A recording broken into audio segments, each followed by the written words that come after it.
تعالى وبركاته. إن الحمد لله نحمده ونستعينه ونستغفره ونؤمن به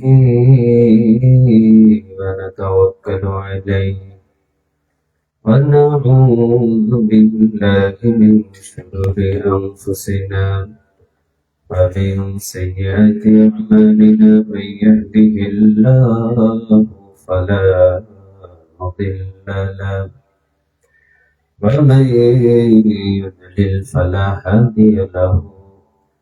فلن تجد له وليا مرشدا. ونشهد أن لا إله إلا الله وحده لا شريك له والذي لا ضد له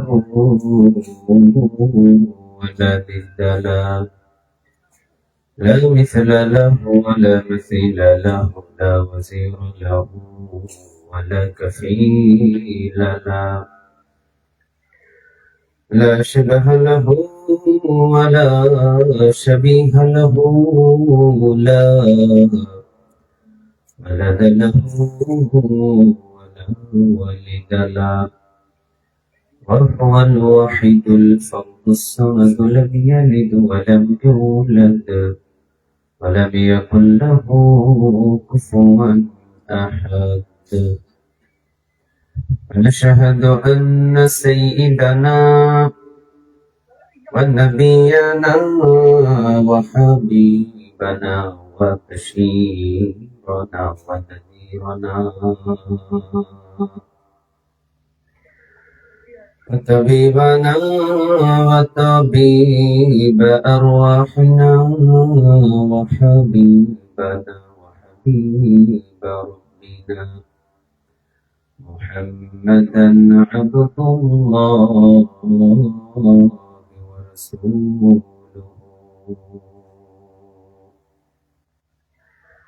أرسله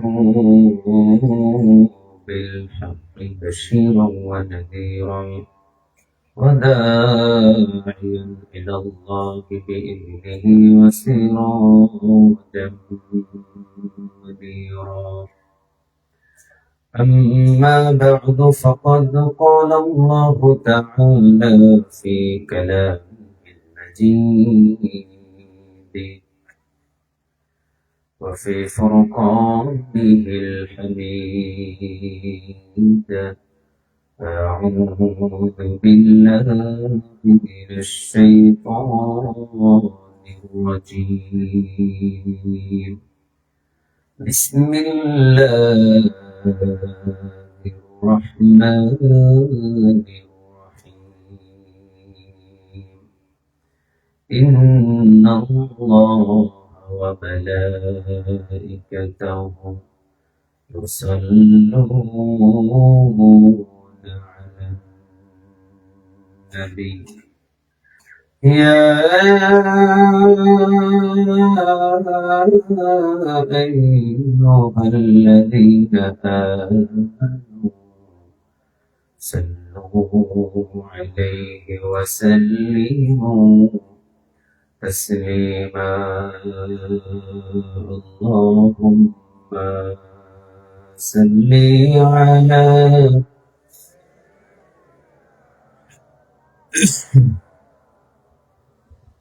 وعلى آل سيدنا.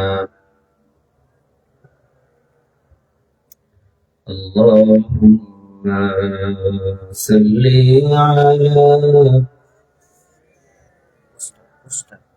Poster আছে, poster handle নাই দেখেন।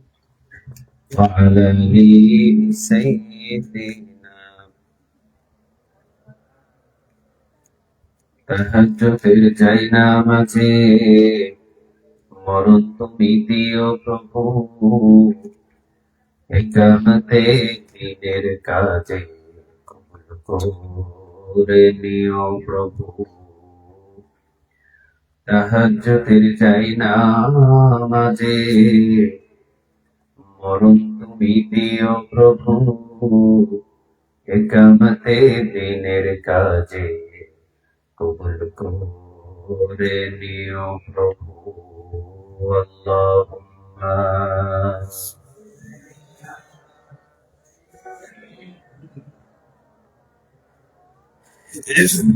وعلى آل سيدنا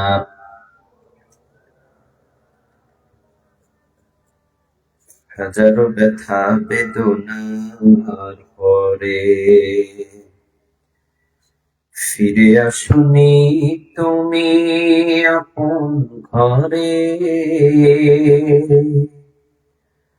দিনের আলো তুমি ছড়ে দিতে চলে গেলে মদিনায় মক্কা ছেড়ে হে রাসূল তোমাকে ভুলি আমি কেমন করে হে রাসূল তোমাকে ভুলি আমি কেমন করে খেয়ে না খেয়ে দিন প্রচারের কাজে নিজেকে দিয়েছ বিলিয়ে তায়েফের কাফেরেরা চিনল না সে আলো দুষ্টু কাফেরদের পিছু দিল লেলিয়ে পাথরের আঘাতে ক্ষত বিক্ষত হয়ে সারা শরীর থেকে রক্ত ঝরে হে রাসূল তোমাকে ভুলি আমি কেমন করে হে রাসূল তোমাকে ভুলি আমি কেমন করে আল্লাহুম্মা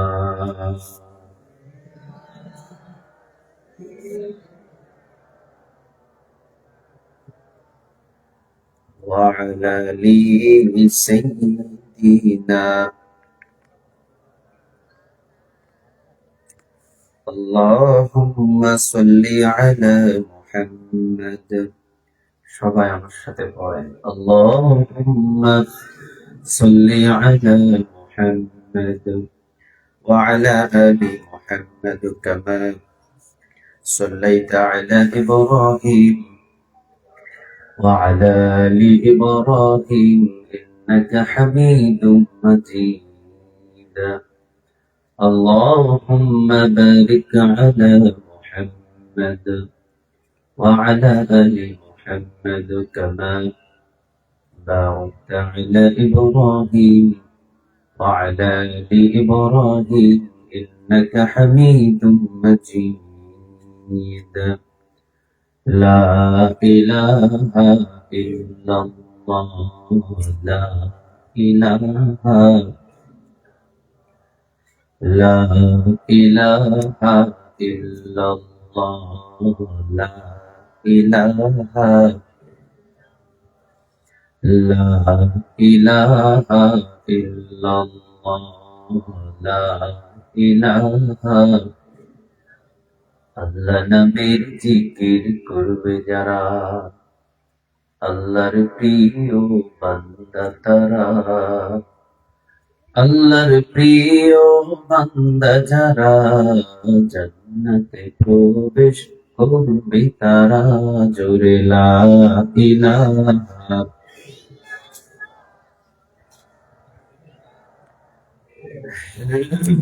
লা ইলাহা ইল্লাল্লাহ মুহাম্মাদুর রাসূলুল্লাহ সাল্লাল্লাহু আলাইহি ওয়াসাল্লাম। প্রিয় কক্সবাজার কুতুবদিয়াবাসী, আপনারা সবাই কেমন আছেন?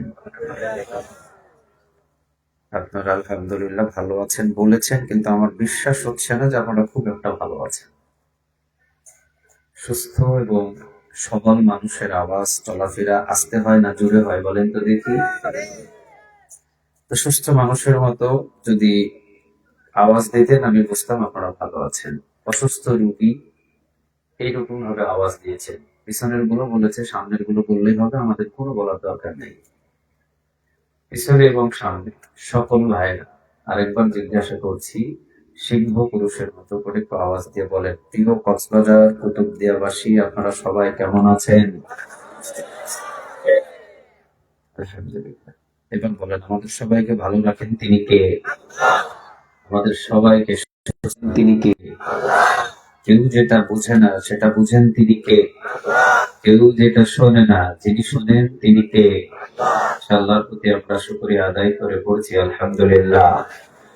বলছি রব্বানা লাকাল হামদ হামদান কাসীরান তাইয়িবান মুবারাকান ফি।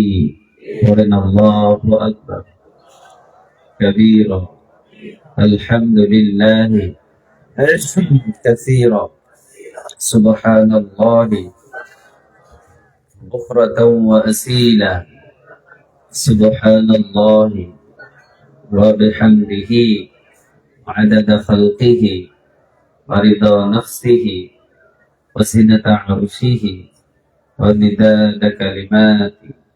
সবাই পড়েন লাকাল হামদ বিল কুরআন লাকাল হামদ বিল ইসলাম লাকাল হামদ বিআসমাইক ওয়া লাকা বিহি সামাইতুহু লাকাল হামদ ইয়া রাব।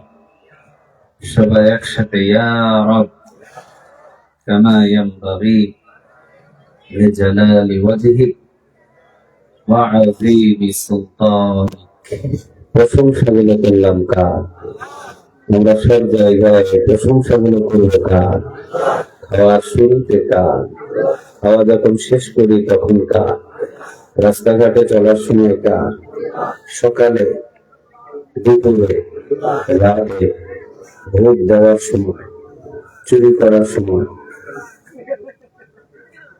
আল্লাহ চুরি থেকে আমাদের হেফাজত করুন বলেন আমিন। প্রিয় কক্সবাজার কুতুবদিয়াবাসী, আমরা জানি কুতুবদিয়ার মানুষ সিংহ পুরুষ, পাশাপাশি যেমন সাহস তেমন শক্তিশালী তেমন বুদ্ধিমান। আমার কথায় কি কোনো ভুল আছে? কুতুবদিয়ার মাটি কোরআনের ঘাঁটি। বাংলাদেশের ভিতরে কুতুবদিয়া ঐতিহ্য একটা জায়গা, যেখানে ঘরে ঘরে, পাড়ায় পাড়ায়, এলাকায় এলাকায় কোরআনের মাহফিলের আঞ্জাম হয়। সুবহানাল্লাহ। আমার বিশ্বাস আপনি কি চলে যাচ্ছেন? জি, অবশ্যই রেস্ট করেন। কুতুবদিয়ার মাটি কোরআনের ঘাঁটি, এটাতে কোনো ভুল নাই। আমাদের বিশ্বাস বাংলাদেশের কোন একটা জায়গায় যদি সর্বপ্রথম কালেমার পতাকা উড়ে যায়, কক্সবাজার কুতুবদিয়াতে সর্বপ্রথম কালেমার পতাকা উড়ে যাবে। ঠিক না? ইনশাআল্লাহ। বাংলাদেশের অসংখ্য আলেম ওলামার পায়ের ধুলি কুতুবদিয়াতে পড়েছে। আলেমদের কিভাবে সম্মান ইজ্জত করতে হয় কুতুবদিয়াবাসী ভালোভাবে জানে। কিয়ামতের ময়দানে আমি মুসাফির হালতে দোয়া করি, আল্লাহ পুরা কুতুবদিয়াবাসীদেরকে কোরআনের মাহফিলের ওসিলায় তুমি মাফ করে দিও। আর কি জুড়ে বলা যায় না? আমি চতুর্দিকে সাগর, মাঝখানে আমরা মানুষ। এই জায়গাটার ব্যবস্থা করে দিয়েছেন তিনি কে?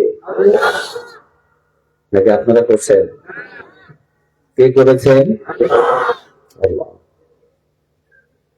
এত সুন্দর একটা চতুর্দিকে সাগর, মাঝখানে আমরা বসেছি, কোরআন থেকে আলোচনা শুনছি। আল্লাহ সুবহানাহু ওয়া তাআলা যেন আমাদের প্রত্যেককে এ পর্যন্ত যা আলোচনা শুনেছি সমস্ত আলোচনাগুলো যেন কলিজার ভিতরে গেঁথে নিয়ে বাড়ি পর্যন্ত যাওয়ার সুযোগ আমাদের করে দেয়। বলেন আমিন। আপনারা শেষ পর্যন্ত থাকবেন কারা কারা? সবাই? আচ্ছা, হাত কিন্তু বলি দিয়ে আমি হাত না। শেষ পর্যন্ত থাকবেন কি সবাই? চলে যাবেন কারা কারা? হাত তুলে। মাশাআল্লাহ। কুতুবদিয়াতে বছরে একবার আমার আসা হয়। একবারই যখন এসেছি, কোরআনের কথাগুলো সেভাবে বলে যাতে যেতে পারি, আমি নিজে থেকে কিছু কথা বলতে পারবো না যতক্ষণ পর্যন্ত না আল্লাহ সুবহানাহু ওয়া তাআলা আমার জবান দিয়ে কথা না বাহির করতে পারে। ঠিক আছে? আল্লাহ সুবহানাহু ওয়া তাআলা যতক্ষণ পর্যন্ত না আমার জবান থেকে কথা না বাহির করবে, ততক্ষণ পর্যন্ত এখানে কথা বলার আমার কোনো শক্তি নেই। আল্লাহর উপরে তাওয়াক্কুল করে কথা শুরু করছি। আল্লাহ সুবহানাহু ওয়া তাআলা শেষ পর্যন্ত আমাদের প্রত্যেককে প্রতিটা কথা বোঝার এবং মানার তৌফিক দান করুন। আমিন। প্রথমত অবস্থায় আমি বলছি, আমরা যারা এখানে স্টেজে এবং স্টেজের নিচে বসেছি, আমরা সবাই মালিক নাকি গোলাম? মালিক নাকি গোলাম? আমাদের মালিক কয়জন? ডাকদান করি কি আল্লাহ? ভিতর দিয়ে আওয়াজ দিয়ে ডাকদান আল্লাহ। সারা বাংলাদেশের ভিতরে যেন একটা পরিচিত হয়ে আওয়াজ ভেসে গিয়ে আল্লাহ সুবহানাহু ওয়া তাআলার আরশ দিয়ে ধাক্কা লাগে, এমন ভাবে ডাকদান আল্লাহ। চতুর্দিকে সাগর আর মাঝখান দিকে আমরা কাকে ডাক দিচ্ছি? আমাদের মালিক হলো একজন, এর ভিতরে কোনো সন্দেহ কোনো সন্দেহ নেই। আর আমরা সবাই তার গোলাম, এটার ভিতরে কোনো সন্দেহ নেই। আল্লাহ আমাদের সবাইকে তার গোলাম হিসাবে কবুল করুক, বলেন আমিন। এই গোলামদের জন্য আল্লাহ সুবহানাহু ওয়া তাআলা 1400 বছর আগে একটা কোরআন নামক একটা গ্রন্থ দিয়েছেন। من جعل القرآن أمامه قاده إلى الجنة।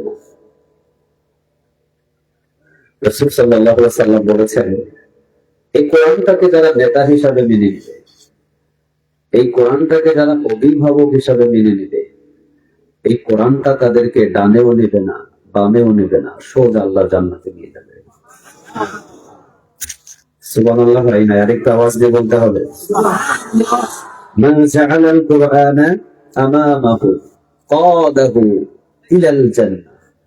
যে ব্যক্তি এই কোরআনটাকে অভিভাবক হিসাবে মেনে নেবে এবং যে ব্যক্তি এই কোরআনটাকে নেতা হিসাবে মেনে নেবে, কোরআনটা তাকে ডানেও নেবে না, বামেও নেবে না, সরাসরি জান্নাতে নিয়ে যাবে।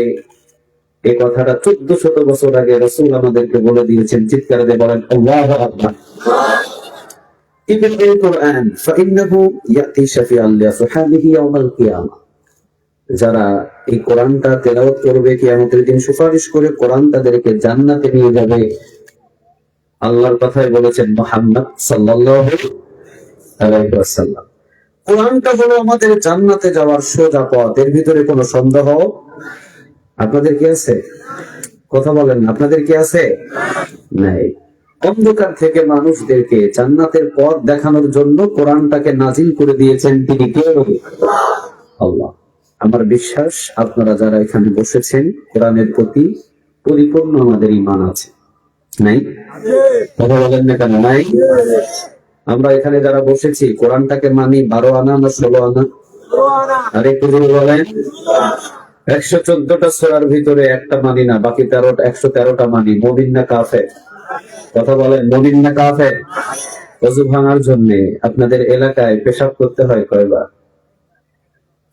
একবার করলেই তো যথেষ্ট। কথা বলেন না কেন? 114টা সূরা অমান্য করে কাফের হওয়া লাগে না। একটা যদি আপনি সূরা অমান্য করেন, একটা আয়াত যদি অমান্য করেন, আপনি কাফের। ঠিক না ভাই? তাহলে কোরআন মানতে হবে 12 আনা না 16 আনা? আল্লাহ সুবহানাহু ওয়া তাআলা 16 আনা কোরআন মানার আমাদের সবাইকে তৌফিক দান করুন, বলেন আমিন। আল্লাহ রাব্বুল আলামিন এই কোরআনের ভিতরে সূরা ইব্রাহিম নামক একটা সূরা দিয়েছেন পয়গম্বরের নামে। সুবহানাল্লাহ বলেন। কয়েকজন পয়গম্বরের নামে আল্লাহ সুবহানাহু ওয়া তাআলা এখানে সূরা দিয়েছেন। সূরা ইব্রাহিমের প্রথম নাম্বার আয়াতের ভিতরে আল্লাহ রাব্বুল আলামিন বলছেন, কিতাবুন আনসালনাহু ইলাইকা লিতুখরিজান নাসা মিনাল যুলুমাতি ইলান নূর।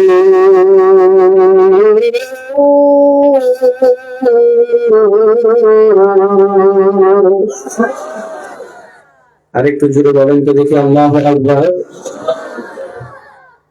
আল্লাহ রাব্বুল আলামিন বলছেন, কিতাবুন আনসালনাহু ইলাইকা লিতুখরিজান নাসা মিনাজ যুলুমাতি ইলান নূর। নবী, মানুষদেরকে অন্ধকার থেকে জান্নাতের পথ দেখানোর জন্য কোরআনটাকে নাজিল করে দিয়েছেন তিনি কে? অন্ধকার পথ থেকে জান্নাতের পথ দেখানোর জন্য কোরআন নামক গ্রন্থটাকে নাজিল করেছেন তিনি কে? আমরা কি সবাই জান্নাতে যেতে চাই? আরেকটু জন্য বলেন না, জান্নাতে যেতে চায়? তাহলে জান্নাতে যেতে হলে জান্নাতের পথের নাম কি? আরেকটু জন্য বলতে হবে নাম কি? মাহফিলের সকল শ্রোতা সহ আল্লাহ একসাথে আমরা যেন কোরআন ধরে জান্নাতে যেতে পারি, আমাদের সবাইকে কবুল করে বলেন আমিন। আরেকটু জন্য বলেন আমিন। তাহলে চলেন, যেহেতু কোরআন শুনতে আমরা এখানে বসেছি, সরাসরি আলোচনায় চলে যাই। দুনিয়ার নবী যারা হয়েছে তারা বিপদে পড়েছে। এ পর্যন্ত দুনিয়ার নবী যারা হয়েছে তারা বিপদে পড়েছে। এ পর্যন্ত দুনিয়ার লোক যাদের অন্তরের ভিতরে ঢুকেছে তারা দুনিয়াতে সবচেয়ে বেশি লাঞ্ছিত হয়েছে, অপমান হয়েছে, অপদস্থ হয়েছে। আওয়াজ দিয়ে বলেন ঠিক না? আখিরাতের লোক যাদের ভিতরে গিয়েছে তারা দুনিয়াতে থাকাকালীনই সম্মানের চেয়ারে তাদেরকে বসিয়ে দিয়েছেন তিনি কে? যদিও তাদের হামলা হয়েছে, মামলা হয়েছে, জেল হয়েছে, জুলুম হয়েছে, অত্যাচার হয়েছে, তারা 13 বছর জেলখানার ভিতরে বন্দী থেকেছে, এরপরেও তাদের সম্মান পৃথিবীর কেউ 1 ইঞ্চি পরিমাণ কমাতে পারে নাই। ঠিক না? ঠিক। ইতিহাস সাক্ষী আছে, ইতিহাস সাক্ষী আছে, যারা কোরআনের কর্মী হয়েছে, যারা আখিরাত নবী হয়েছে, যারা আল্লাহর খাস বান্দা হয়েছে, যারা দুনিয়াটাকে পিছনে ফেলে দিয়েছে, আখিরাতটাকে সামনে রেখেছে, দুনিয়ার ভিতরে তাদেরকে হামলা দেওয়া হয়েছে, মামলা দেওয়া হয়েছে, জেল দেওয়া হয়েছে, জুলুমি করা হয়েছে, এরপরেও জনগণ থেকে তাদের ভালোবাসা বিন্দু পরিমাণ কমাতে পারে নাই। ঠিক না? ঠিক। আরেকটা ইতিহাস সাক্ষী আছে, ক্ষমতার চেয়ারে বসা ছিল, পুরা প্রশাসন তাদের হাতের দখলে ছিল, পুরা সেনাবাহিনী তাদের হাতের দখলে ছিল, পুরা পুলিশ প্রশাসন তাদের হাতের দখলে ছিল, পুরা অস্ত্র তাদের হাতের দখলে ছিল। কোরআন বিরোধী, ইসলাম বিরোধী, আল্লাহ বিরোধী, একাত্মতা দিনের বিরোধী জমিনের ভিতরে করার কারণে 17 বছর ক্ষমতায় বসে থাকার পরেও ঈশ্বরের দরজা দিয়ে চোরের মতো পালাতে বাধ্য হয়েছে। তাহলে বুঝতে হবে দুনিয়ার লোভে যারা পড়ে তাদেরকে জমিনের ভিতরে লাঞ্ছিত করেন তিনি কে? আর আখিরাতের প্রতি ভালোবাসা যাদের হয় তারা হামলা খাবে, মামলা খাবে, জেলে যাবে, জুলুমি হবে, কিন্তু তাদের সম্মান জমিনে বাড়তে থাকে। আজকে মাহফিল কমিটিরা মাহফিল করেছে, এদের বিরুদ্ধে আগামীকাল সকালে দেখবেন অনেক মানুষ মাহফিলে রাস্তাঘাটে দাঁড়ায় দাঁড়ায় কথা বলে না কেন? এই যুব সমাজ যারা এত সুন্দর ভাবে জান্নাতের বাগানের আয়োজন করেছে, এদের বিরুদ্ধেও দেখবেন আবু জেহেল মার্কা কিছু মানুষ আছে আগামীকাল সকাল থেকে তাদের বিরুদ্ধে কথা বলবে। আমি শুধু মাহফিল কমিটিদেরকে বলে যাচ্ছি, আল্লাহ যদি আপনার চুল ধরে উপরের দিকে টানে, পুরা কুতুবদিয়াবাসীর মানুষ আপনার পা ধরে টেনে 1 ইঞ্চি পরিমাণ নিচে নামাতে পারবে না। অতএব আজ থেকে কুতুবদিয়াবাসীর শপথ নিতে হবে, অতএব আজ থেকে কুতুবদিয়াবাসীর শপথ নিতে হবে। প্রয়োজনে জীবন লাগলে জীবন দিতে রাজি আছি, প্রয়োজনে অর্থ লাগলে অর্থ দিতে রাজি আছি, প্রয়োজনে খাওয়ার ছাড়া লাগলে খাওয়ার ছাড়তে রাজি আছি, প্রয়োজনে ময়দানে ছাপিয়ে পড়া লাগলে ছাপিয়ে পড়তে রাজি আছি। এরপর আগামীর সুযোগ মিস করতে চাই না। কোরআনটাকে শুধু মাহফিলে নয়, কোরআনটাকে শুধু মসজিদে নয়, কোরআনটাকে শুধু মাদ্রাসায় নয়, আগামীর দিনে আমরা এই কোরআনটাকে পার্লামেন্টে পৌঁছে দিতে চাই। ঠিক না? ঠিক। তুমি হাত তুলে আল্লাহকে দেখাও।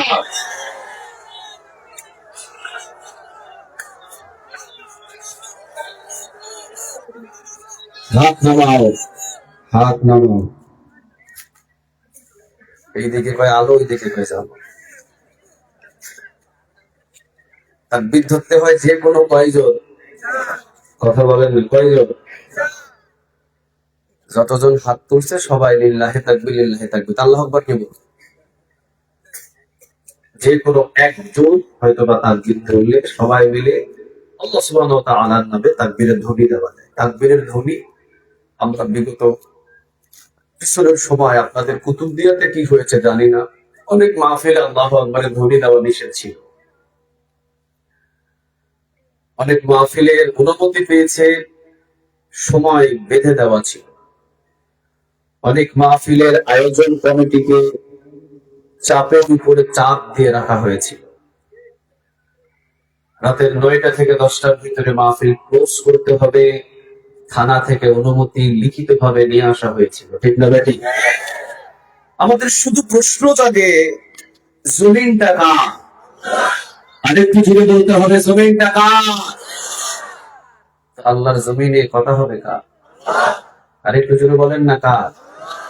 আল্লাহর জমিনে আল্লাহর কথা বলতে গিয়া আবার টাইম লিখে দিতে হবে, সময় ধারা লিখে দিতে হবে, আবার তাকে বলতে হবে কি বলা যাবে কি বলা যাবে না। আল্লাহ সুবহানাহু ওয়া তাআলা বলেন, ওয়াসায়ালামুল লাযীনা যালামু আইয়া মুনকালিবি ইয়ানকালিবুন। জুলুমি আর কতদিন করবা, করতে থাকো, যেদিন ধরবো পালানোর ইন্দুরটের গর্তটাও খুঁজে পাবা না। ইতিহাস সাক্ষী আছে,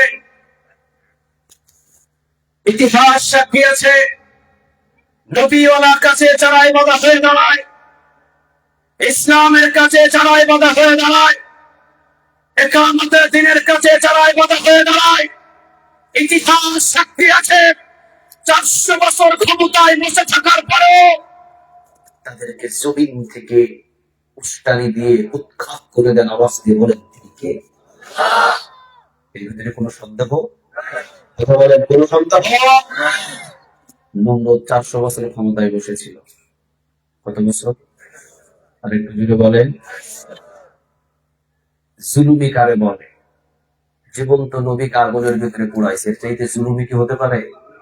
আর একটু জুড়ে বলেন না হতে পারে? এই নমরুদকে থামিয়ে দিয়েছেন তিনি কে?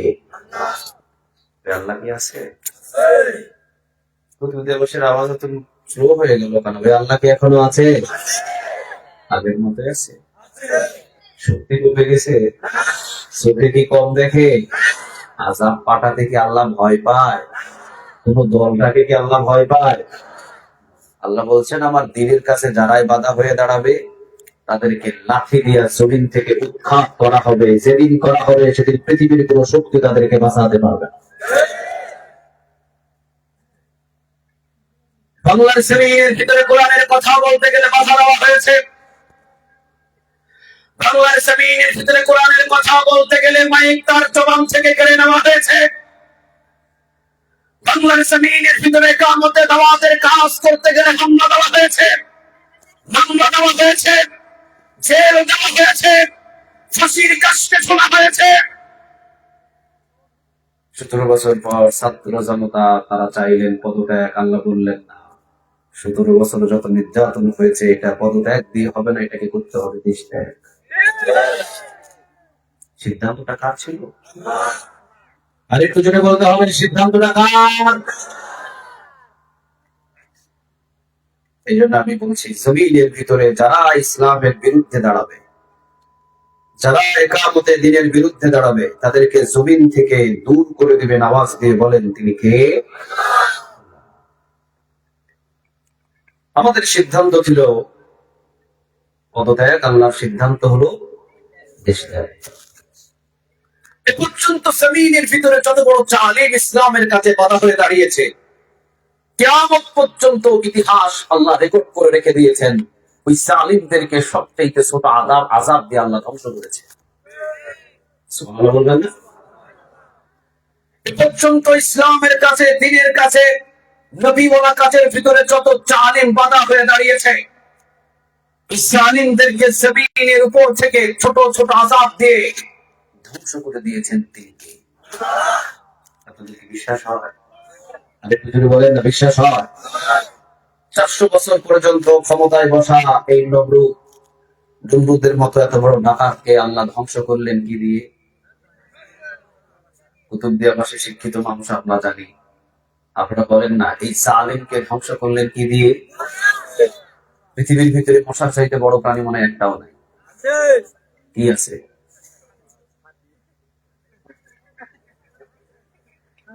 পৃথিবীর ভিতরে মশা হলো এত ছোট প্রাণী, যা আমরা এক হাতে 50টা মশাও যদি আমাদের হাতের ভিতরে পড়ে, এক টিপে 50টা মশা আমরা মেরে ফেলতে পারবো, এমন আমাদের হাতের ভিতরে শক্তি আছে। ঠিক না ঠিক? এই ছোট মশা দ্বারা আরো যে মশাটা আসলেন, ওটা কি সুস্থ না অসুস্থ? মশা যখন আসা শুরু করলেন, আল্লাহ যখন মশার পাল পাঠালেন, লাস্টের মশাটা আল্লাহর কাছে বলতেছে, আল্লাহ আমি যদিও পিছায়া পড়ছি, কিন্তু বড়টা আমার জন্য রাইখে দিন, ওইটারে আমি সাইজ করবো। সুবহানাল্লাহ বলে। এই ল্যাংড়া মশা দ্বারা এত বড় জালিমকে সাইজ করলেন তিনি কে?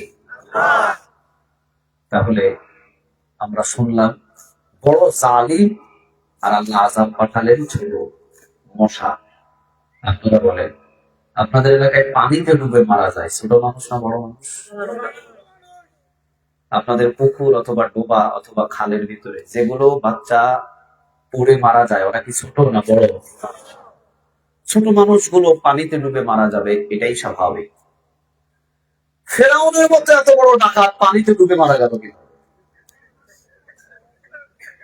আপনারা বলেন, এই ডাকাত পানিতে ডুবে মারা যাবে, এটা কি বিশ্বাস করা যায়? সবাই বলেন না যায়। অথচ এত বড় ডাকাত পানিতে ডুবে কাদা পানি খায়া মারা গেলে আল্লাহ বলেন এটা মাটি খাবে না, এটাকে শুটকি রাখা হবে কিয়ামত পর্যন্ত, যাতে নব্য ফেরাউন দেখে শিক্ষা হয়। কথা বলেন না কেন? পানিতে ডুবায়া আল্লাহ তাকে ধ্বংস করলেন। স্বাভাবিকভাবে আমাদের এলাকায় ছোট বাচ্চা পানিতে ডুবে মারা যায়, কিন্তু ওই জায়গায় ফেরাউনকে, বড় ডাকাতকে পানিতে চুবায়া মারলেন তিনি কে? আব্রাহাম নামক এক বাদশা ছিল, তিনি কাবা ঘর ভাঙার জন্য এসেছিলেন। ওকে ধ্বংস করার জন্য ছোট ছোট পাখির ঝাঁক পাঠিয়েছিলেন তিনি কে? তাহলে যত বড় জালিম, তত ছোট আযাব দিয়ে তাকে ধ্বংস করেন তিনি কে? এ পর্যন্ত ইসলামের কাছে যারাই বাধা হয়ে দাঁড়িয়েছে, এ পর্যন্ত নবীওয়ালার কাছে যারাই বাধা হয়ে দাঁড়িয়েছে, এ পর্যন্ত দ্বীনের কাছে যারাই বাধা হয়ে দাঁড়িয়েছে, ইতিহাস সাক্ষী ছোট আযাব দিয়ে তাদেরকে ধ্বংস করা হয়েছে। মুফাসসিরিনে কেরাম বলছেন, কাউকে ধ্বংস করা হয়েছে আগুন দ্বারা, কাউকে ধ্বংস করা হয়েছে পানি দ্বারা, কাউকে ধ্বংস করা হয়েছে ছোট পাখি দ্বারা, কাউকে ধ্বংস করা হয়েছে বাতাস দ্বারা, কাউকে ধ্বংস করা হয়েছে মশা দ্বারা। মুফাসসিরিনে কেরাম বলছেন, বাংলার জমিনের ভিতরে 17টা বছর পর্যন্ত যারা কোরআনকে বাধা দিয়েছে, ইসলামকে বাধা দিয়েছে, হক কথাকে বাধা দিয়েছে, এই জালিমদেরকে আগুন দ্বারা ধ্বংস করা হয় নাই, পাখি দ্বারা ধ্বংস করা হয় নাই, আবাবিল দ্বারা ধ্বংস করা হয় নাই, এদের ভিতরে ভয় দ্বারা ধ্বংস করা হয়েছে। এমন ভয় ভিতরে ঢুকিয়ে দেওয়া হয়েছে, 18 রকমের খাবার রান্না করে না খেয়ে এক কাপড়ে 45 মিনিটে বাংলাদেশ তারা ছাড়তে বাধ্য হয়েছে। কথাটা সত্য না মিথ্যা? কথা বলেন না, সত্য না মিথ্যা? দুপুরে কত রকমের বাবুর্চি খানা রান্না করেছে, খাই দাই আরামসে রেস্ট করে নিউজ দেখবে কি হচ্ছে, ছেলেরা কি করতেছে। কথা বলেন না কেন?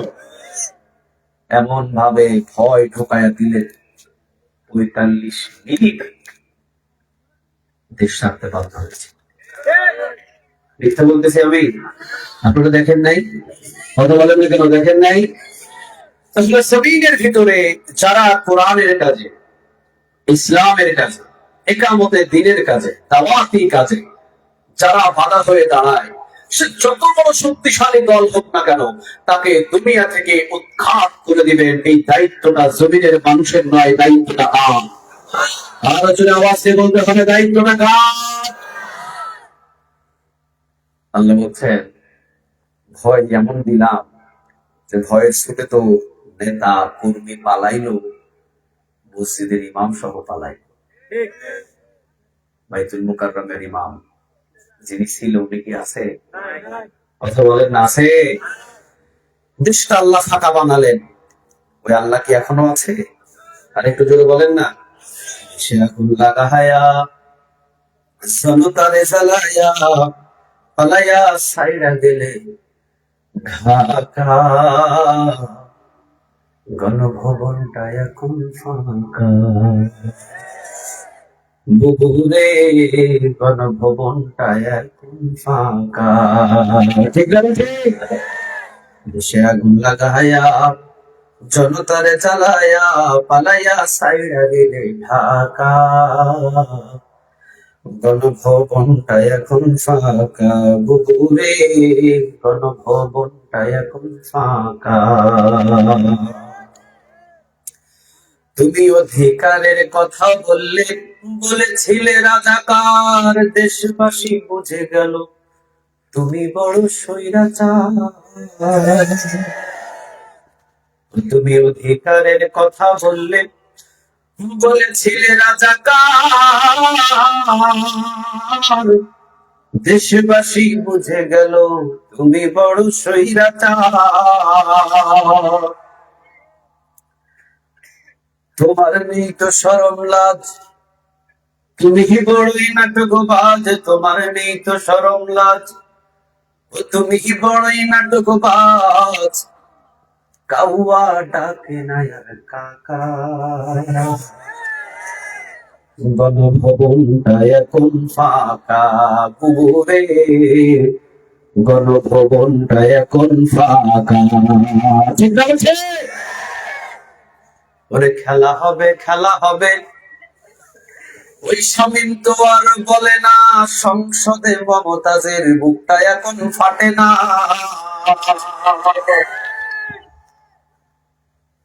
মাঠে খেলতে হলে কয় দল লাগে? কথা বলেন না, কয় দল লাগে? 17 বছর শুধু খেলা হবে, খেলা হবে, খেলা হবে।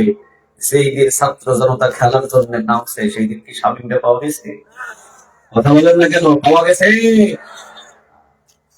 ওরে খেলা হবে, খেলা হবে, শামীম তো আর বলে না, সংসদে মমতাজের বুকটা এখন ফাটে না। পলকের ঝলক তো আর নাই, বুবুর টাকলা মুরাদ নাই। পলকের ঝলক তো আর নাই, বুবুর টাকলা মুরাদ নাই। দিল্লিতে মামু বাড়ি একা, গণভবনটা এখন ফাঁকা। বুবুরে গণভবনটা এখন ফাঁকা। ঠিক আছে? তুমি মিথ্যা মামলায় ফাঁসি দিলা ওই সোনার মানুষ গুলারে, কত বড় ডাইনি সেজে নাই দয়া মায়ায় অন্তরে। অন্তরে কি দয়া ছিল? আরে বুঝতে বলেন না, দয়া ছিল?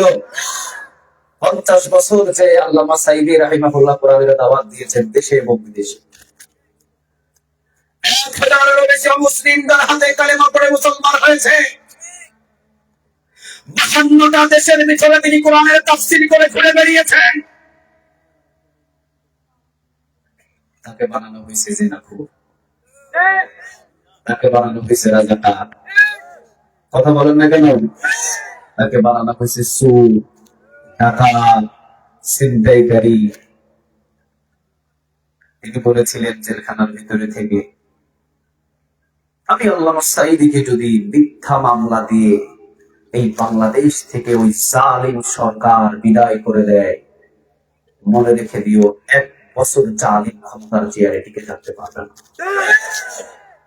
কথাটাকে অবাস্তব না বাস্তব? আর একটু জোরে বলতে হবে, অবাস্তব না বাস্তব? 14 আগস্টে আল্লামা সাঈদী রাহিমাহুল্লাহ বিদায় হয়েছিলেন, আর 5 আগস্টে 1 বছর না পুরোতেই বাংলার জমিন থেকে সরাইয়া দিকে নামাজ দিয়ে বলেন তিনি কে?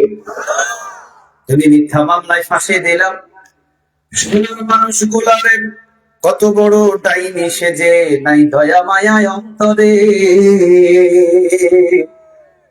ও সে আদালত আছে, ফাঁসির দড়িও আছে, সে আদালত আছে, ফাঁসির দড়িও আছে।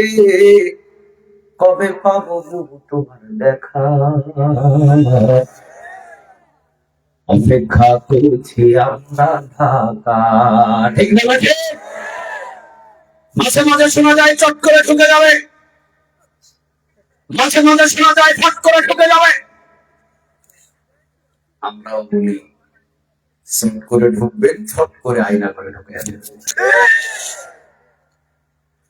2009 সালের বাংলাদেশ এখন আর নাই, 2015 সালের বাংলাদেশ এখন আর নাই, 2020 সালের বাংলাদেশ এখন আর নাই। ছাত্র জনতা বুঝতে শিখেছে কোনটা হক এবং কোনটা বাতিল। বাংলাদেশে প্রবেশ করতে দেরি হবে, ফাঁসির রশি রেডি আছে।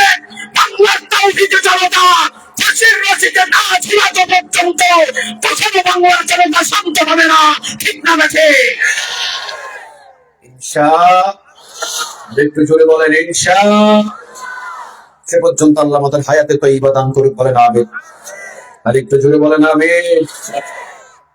আমরা কুতুবদিয়ার ভিতরে সেই হক এবং সত্য যেটাকে রাসূল বলেছেন নেতা, সুবহানাল্লাহ বলেন, মা জাআলাল কুরআনা আমামাহু কাদাহু ইলাল জান্নাহ।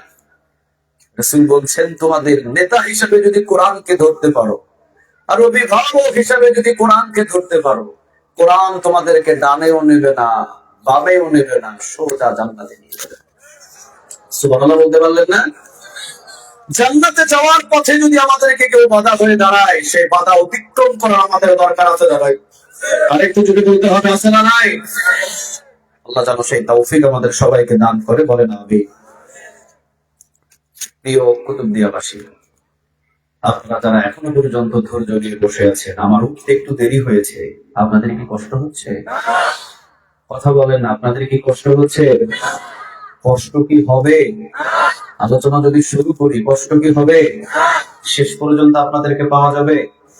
আমি 12টার ওপারে যাব না, 12টার 20 মিনিট আগে আমি ছেড়ে দেব ইনশাআল্লাহ।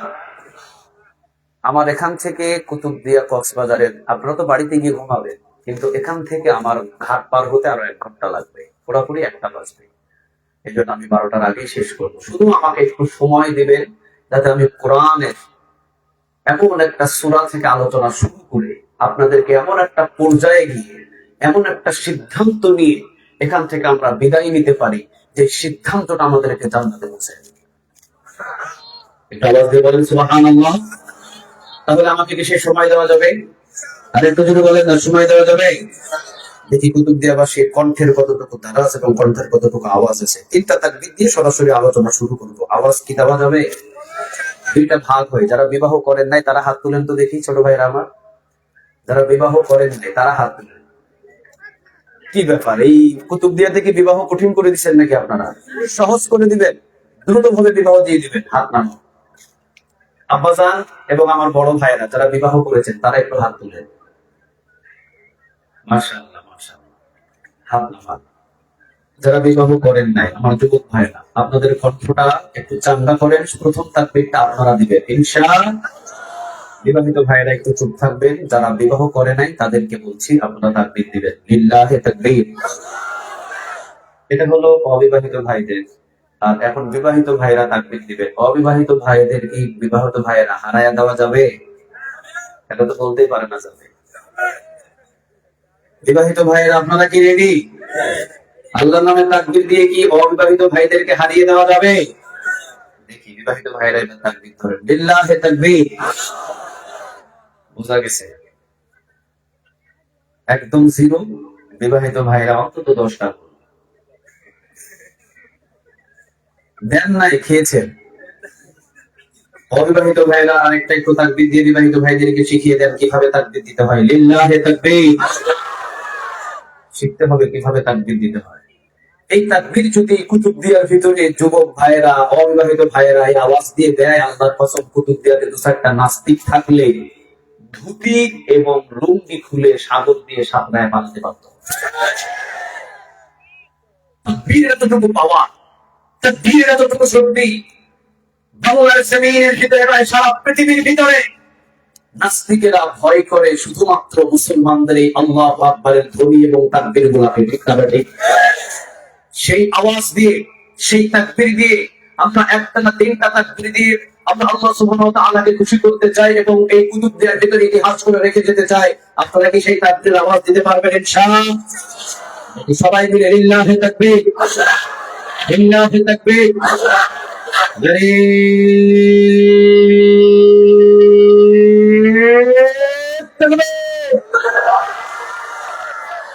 আল্লাহ আমাদের তাকবীরগুলোকে তুমি কবুল করো। প্রথম তাকবীর যিনি দিয়েছিলেন ওই সাহাবীটার নাম কি ছিল? হযরত উমর।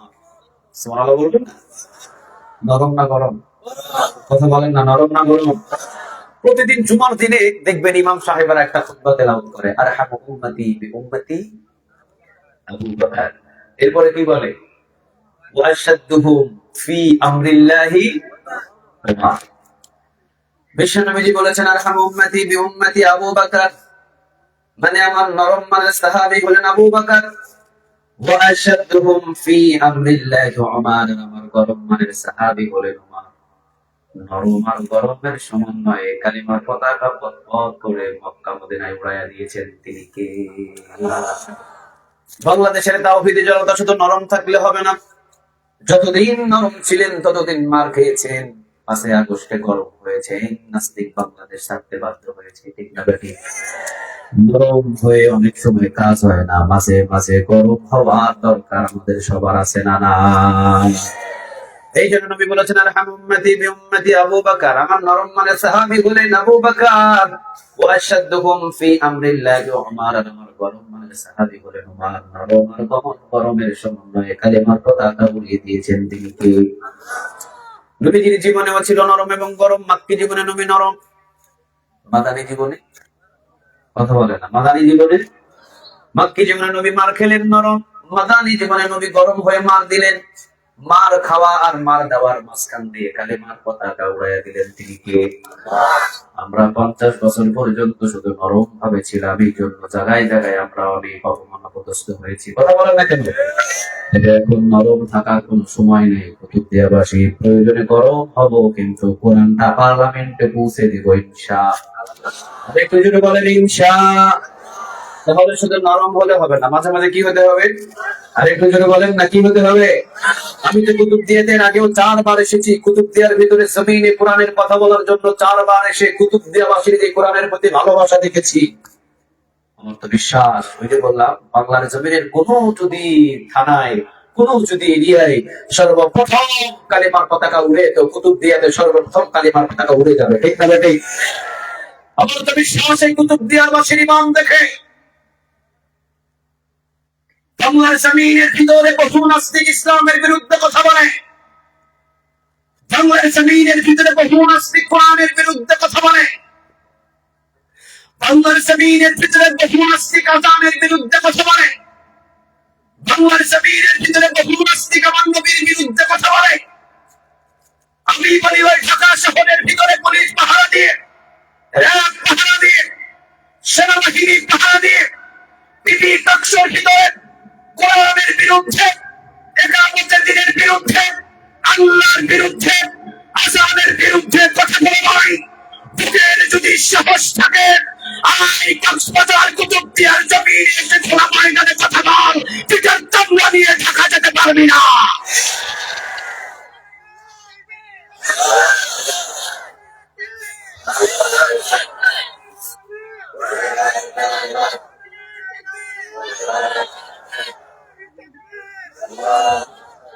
আল্লাহ তুমি কবুল করো।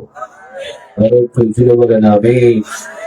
এটা তো সেই কুতুবদিয়া, এটা হলো সেই কুতুবদিয়া যেখানে উর্বর কোরআনের ভূমি, যেখানে নাস্তিক জন্ম নেওয়ার কোন ধরনের কোন সুযোগ, যুবকেরা নামাজ না পড়তে পারে, যুবকের মুখে দাড়ি না থাকতে পারে, কিন্তু ওই যুবকের সামনে নবীকে গালি দিয়ে সোজা পায়ে হেঁটে যাবে কুতুবদিয়ার যুবক, অন্তত তাকে সুযোগ দিতে দেবে। 5 ওয়াক্ত নামাজের প্রতি যত্নবান কম হতে পারে, মুখের ভিতরে কুতুবদিয়ার যুবকদের দাড়ি না থাকতে পারে, নবীর সুন্নত কম মানতে পারে, কিন্তু ওই নবীর বিরুদ্ধে অরুচিপূর্ণ কথা বলে কুতুবদিয়ার ভিতরে এসে পায়ে হেঁটে যাবে, অন্তত কুতুব দিয়ে যুবকরা তাকে কখনো সোজা পায়ে হাঁটতে দিবে না। চিৎকার দিয়ে বলেন ঠিক না ঠিক? সেই ভালোবাসা কোরআনের প্রতি, ইসলামের প্রতি, আল্লাহর প্রতি আমাদের প্রত্যেকের কুতুব দিয়ার ভিতরে আছে না নাই? আরেকটু যদি বলতে হবে, আছে না নাই? কুতুবদিয়াবাসী যুবকদের আগামী এই কুতুবদিয়াকে আপনাদের কোরআনের কুতুবদিয়া হিসাবে তৈরি করতে হবে ইনশাআল্লাহ। আরেকটু জোরে বলেন না ইনশাআল্লাহ। পিছনে তাকানোর কোনো সুযোগ নাই। যারা পিছনে তাকায় তারা হেরে যায়। তাকাতে হবে কোন দিকে? কথা বলেন কোন দিকে? সামনের দিকে। আল্লাহ রাব্বুল আলামিন এমন একটা গ্রন্থ আমাদেরকে দিয়েছেন, যে গ্রন্থটা হলো আমাদের নেতা, গ্রন্থটা হলো আমাদের অভিভাবক, এই গ্রন্থটা হলো আমাদের অন্ধকার পথ থেকে জান্নাতের পথের দিকে নিয়ে যাবে। ঘোষণাটা আমার নয়, বলেন ঘোষণাটা আমার। আল্লাহ সুবহানাহু ওয়া তাআলা আবার নবীকে বললেন, আশাদুন নাসি বালাআন আল আমবিয়া সুম্মাল আমসাল ফাল আমসাল। নবী হে, কোরআনের পথে কিন্তু মানুষরা চলতে গেলে, নবী বলেছেন কোরআনের পথে কিন্তু মানুষরা চলতে গেলে অনেক হামলা খেতে হয়, মামলা খেতে হয়, জেলে যেতে হয়, ফাঁসিতে ঝুলতে হয়। তাই বলে কি কোরআনের পথ ছেড়ে দেওয়া যাবে? আরে কিছু বলেন না, ছেড়ে দেওয়া যাবে? হয়তো এই কোরআনের পথে চলতে গেলে আপনার ঘরে আগুন ধরিয়ে দিবে, হয়তো এই কোরআনের পথে চলতে গেলে আপনার নামে মিথ্যা 50টা মামলা লাগিয়ে দিবে। তাই বলে কি বিরক্ত হয়ে কোরআনের পথ ছেড়ে দেওয়া যাবে? না। এই জন্য আমি বলেছি, আশাদুন নাসি বালাআন আল আমবিয়া সুম্মাল আমসাল ফাল আমসাল। পরীক্ষা হবে, নবীদের পরীক্ষা হয়েছে। এই পথে চলতে গিয়ে বহু নবীরা পরীক্ষা দিয়েছেন। এই পথে চলতে গিয়ে বহু নবীদেরকে অনেক অত্যাচার স্বীকার করতে হয়েছে। এমনকি নবীর নিজের চাচা কলিজা কুরবান দিতে হয়েছে। কথাকে বুঝাইতে পারছি আমি? নবীর নিজের চাচা আমির হামজার কলিজাটা এই কোরআনের জন্য কোরবান স্বরূপ কবুল করে নিয়েছেন। আওয়াজ দিয়ে বলেন তিনি কে? আমরা কলিজা তো দিতে হবে না, সময়টা তো দিতে পারবো। আরে কিছু বলেন না, সময়টা তো দিতে পারবো। দুনিয়া নবী নয়, আমরা হলাম আখিরাত নবী। দুনিয়াটা হলো আমাদের পিছন দিকে, আখিরাত হলো আমাদের সামনের দিকে। ঠিক না ঠিক? একজন সাহাবী নবীর সামনে এসে ছিঁড়া লুঙ্গি, ছিঁড়া জামা পরিধান করে ঘুরতেছেন, আর আযান হলেই মসজিদের একবারে সামনের কাতারে গিয়ে বসে যেতেছেন নামাজের জন্য। সুবহানাল্লাহ। লুঙ্গিও ছিঁড়া, জামাও ছিঁড়া, পায়ে কোনো জুতা নাই, ঘুরতেছেন মসজিদে নববীর চতুর্দিকে। আযান হতে দেরি হয়েছে বেলালে, মসজিদের একদম সামনের কাতারের মুসল্লি। সুবহানাল্লাহ। নবী তাকে ডাক দিয়ে কাছে টেনে নিয়ে বলছেন, কোথায় থেকে এসেছো? ইয়াবিন শহরে। ওই শহর পাশে থেকে। এত দূর থেকে, 400-450 মাইল দূরে থেকে পায়ে হেঁটে এসেছো? হ্যাঁ, পায়ে হেঁটে এসেছি। কিভাবে এসেছো? নবী, ইসলাম গ্রহণ করার জন্য। আমার বাবা ছিল অগ্নি পূজক, মাও ছিল সূর্য পূজারী। আমি ইসলাম গ্রহণ করার জন্য আমাকে তারা শিকল দিয়ে বেঁধে রেখে আমাকে বলেছে, বাজার আয়, আমরা সূর্য পূজারী, অগ্নি পূজারী, আমাদের ধর্মটাই সত্য ধর্ম। কিন্তু আমি সন্তান, সেই ধর্মটাকে বিশ্বাস না করে আমি পড়ে নিয়েছিলাম লা ইলাহা।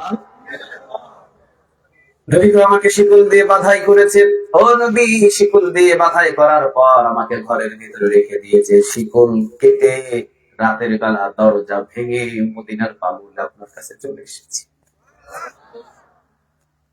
নবী বলেন, তোমার কি ঘর নাই? কয় না ঘর নাই। বাড়ি নাই? কয় না বাড়ি নাই। খাওয়া? কয় খাবারও নাই, কোনো কিছু নাই, কিন্তু আছে হলো লা ইলাহা।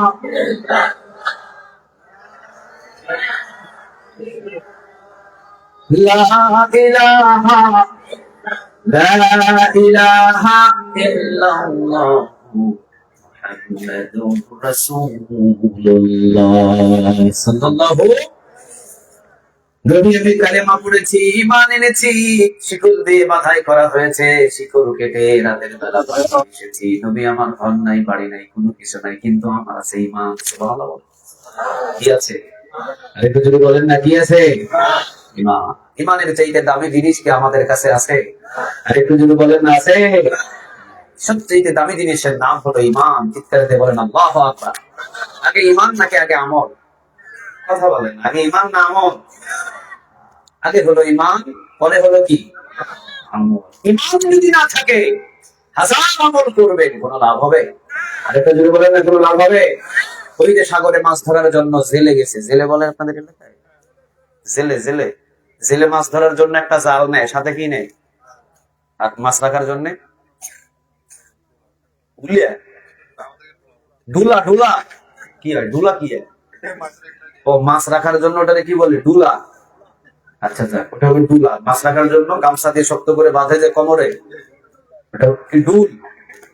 কি করে ডুল? আচ্ছা যাক, যেটাই হোক, ডুলা একটা বাম পাশে নিয়ে, জাল একটা নিয়ে সাগরের ভিতরে মারতেছে।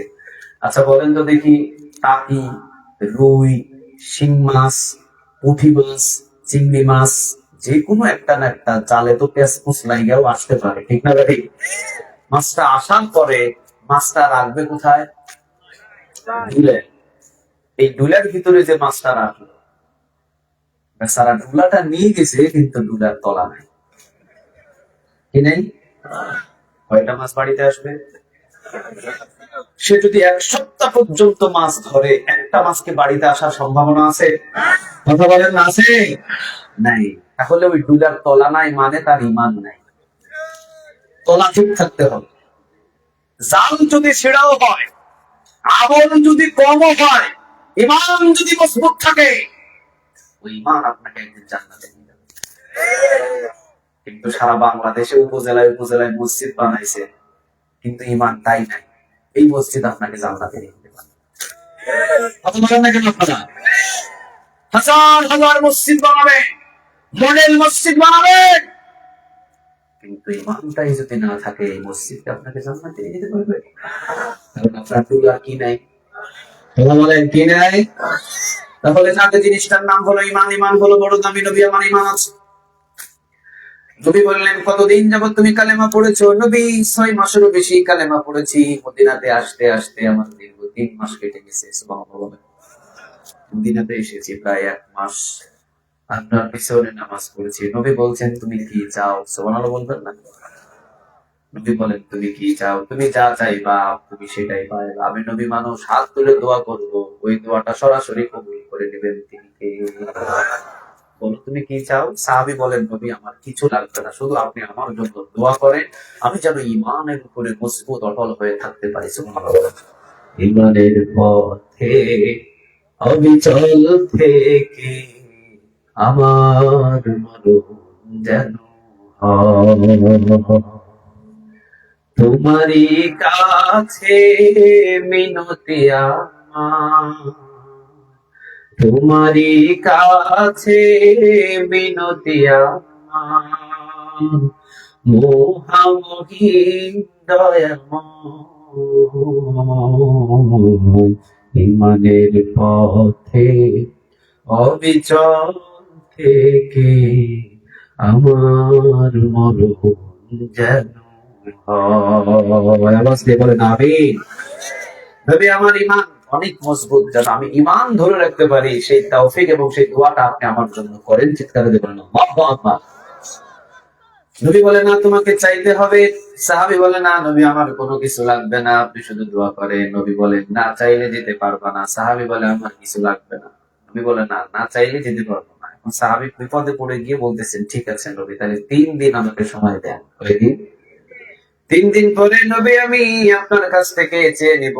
নবী 3টা দিন সময় দেন। নবী বলে, ঠিক আছে। 1 দিন গেল, 2 দিন গেল, 3 দিনের বেলা সাহাবী এসেছে নবীর কাছে চাওয়ার জন্য, পরামর্শ করে বুঝে শুনে এরপরে চাইতে এসেছে। এবার নবী বলেন, বলো তুমি কি চাও? খেজুর বাগান?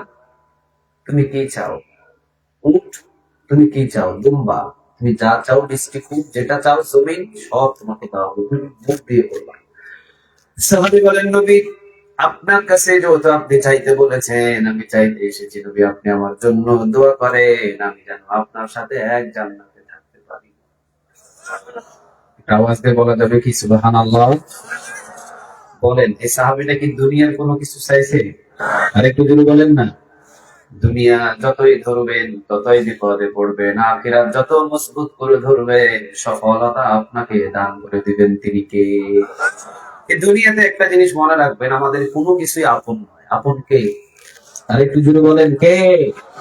আজকে যারা বিবাহিত ভাইয়েরা আছেন, যদি বাড়িতে গিয়ে বিবিদেরকে বলেন, আগামীকাল তো আমার মালাকুল মউত এসে আমার মৃত্যু হবে, তুমি কি আমার সাথে 1 সপ্তাহের জন্য কবরে যেতে রাজি হবে? কোনো বিবি রাজি হবে?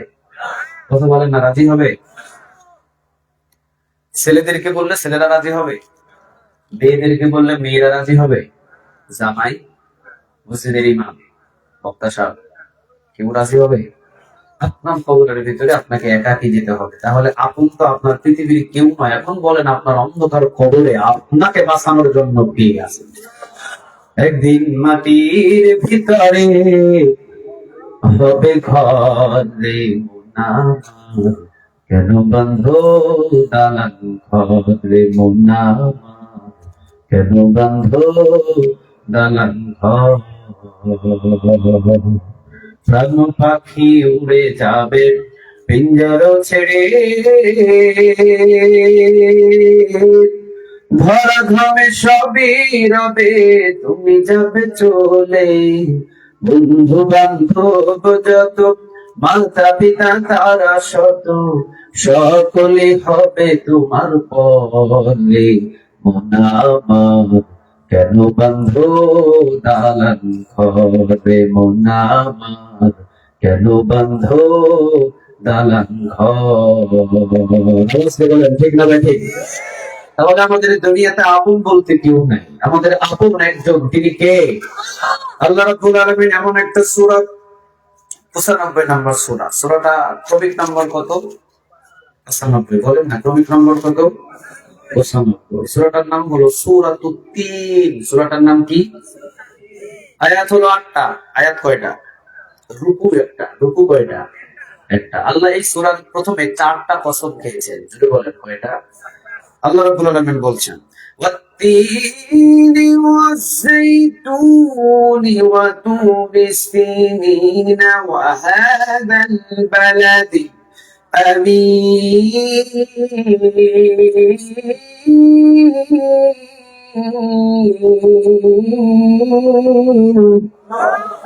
আরেকটু জোরে বলুন আল্লাহু আকবার। আল্লাহ রাব্বুল আলামিন বলছেন, ওয়াত-তিন, তিন ফলের কসম, ওয়াজ-যাইতুন, যাইতুন ফলের কসম, ওয়া তুরি সিনিন, তুর পর্বতের কসম, যে তুর পর্বতে মুসা আলাইহিস সালামের সাথে কথা বলতেন সরাসরি একজন।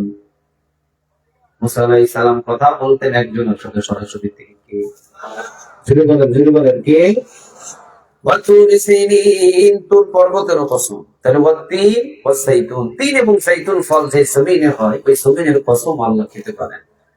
ওয়াত-তিন, তিন ফলের কসম, ওয়াজ-যাইতুন, যাইতুন ফলের কসম, ওয়া তুরি সিনিন, তুর পর্বতের কসম। এরপরে আল্লাহ রাব্বুল আলামিন 4 নম্বরে কসম খাচ্ছেন, ওয়া হাযাল বালাদিল আমিন।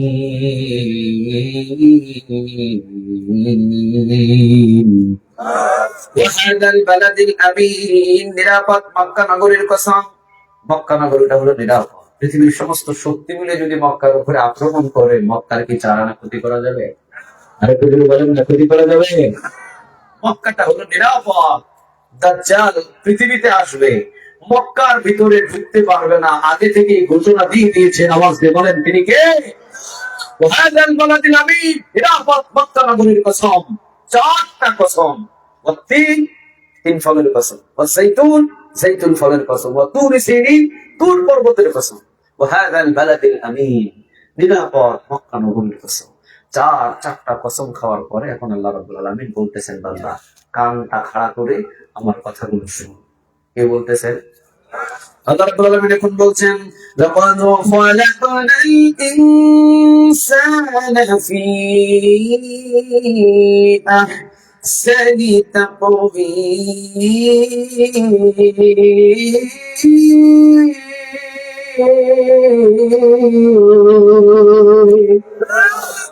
লাকাদ খালাকনাল ইনসানা ফি আহসানি তাকওয়িম, নিজাতে যত্ন করে সুন্দর করে অবয়ব গঠন দিয়ে আকৃতি দিয়ে আমি আল্লাহ মানুষকে বানাইছি।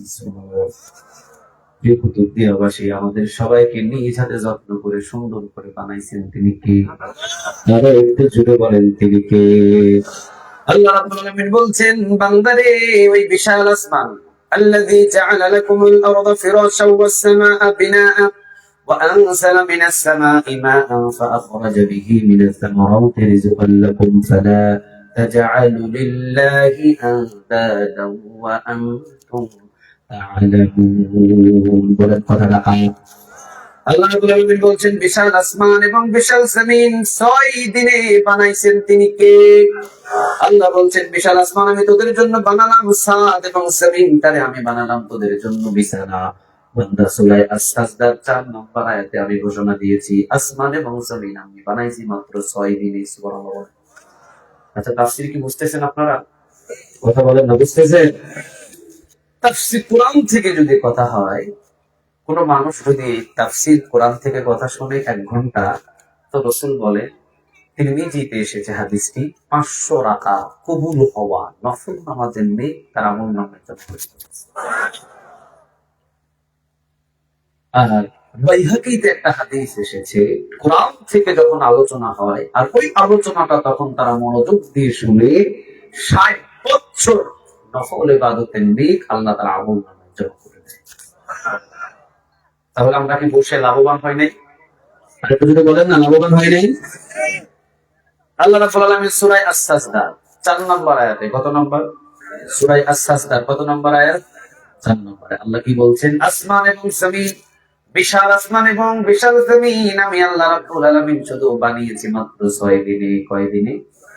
বান্দা লাকাদ খালাকনাল ইনসানা ফি আহসানি তাকওয়িম, তোমাকে বানাইছি আমি নিজ হাতে 10 মাস 10 দিনে। তাও সুবহানাল্লাহ বলতে পারলেন না? 10 মাস 10 দিনে আমাদের সবাইকে বানাইছেন তিনি কে?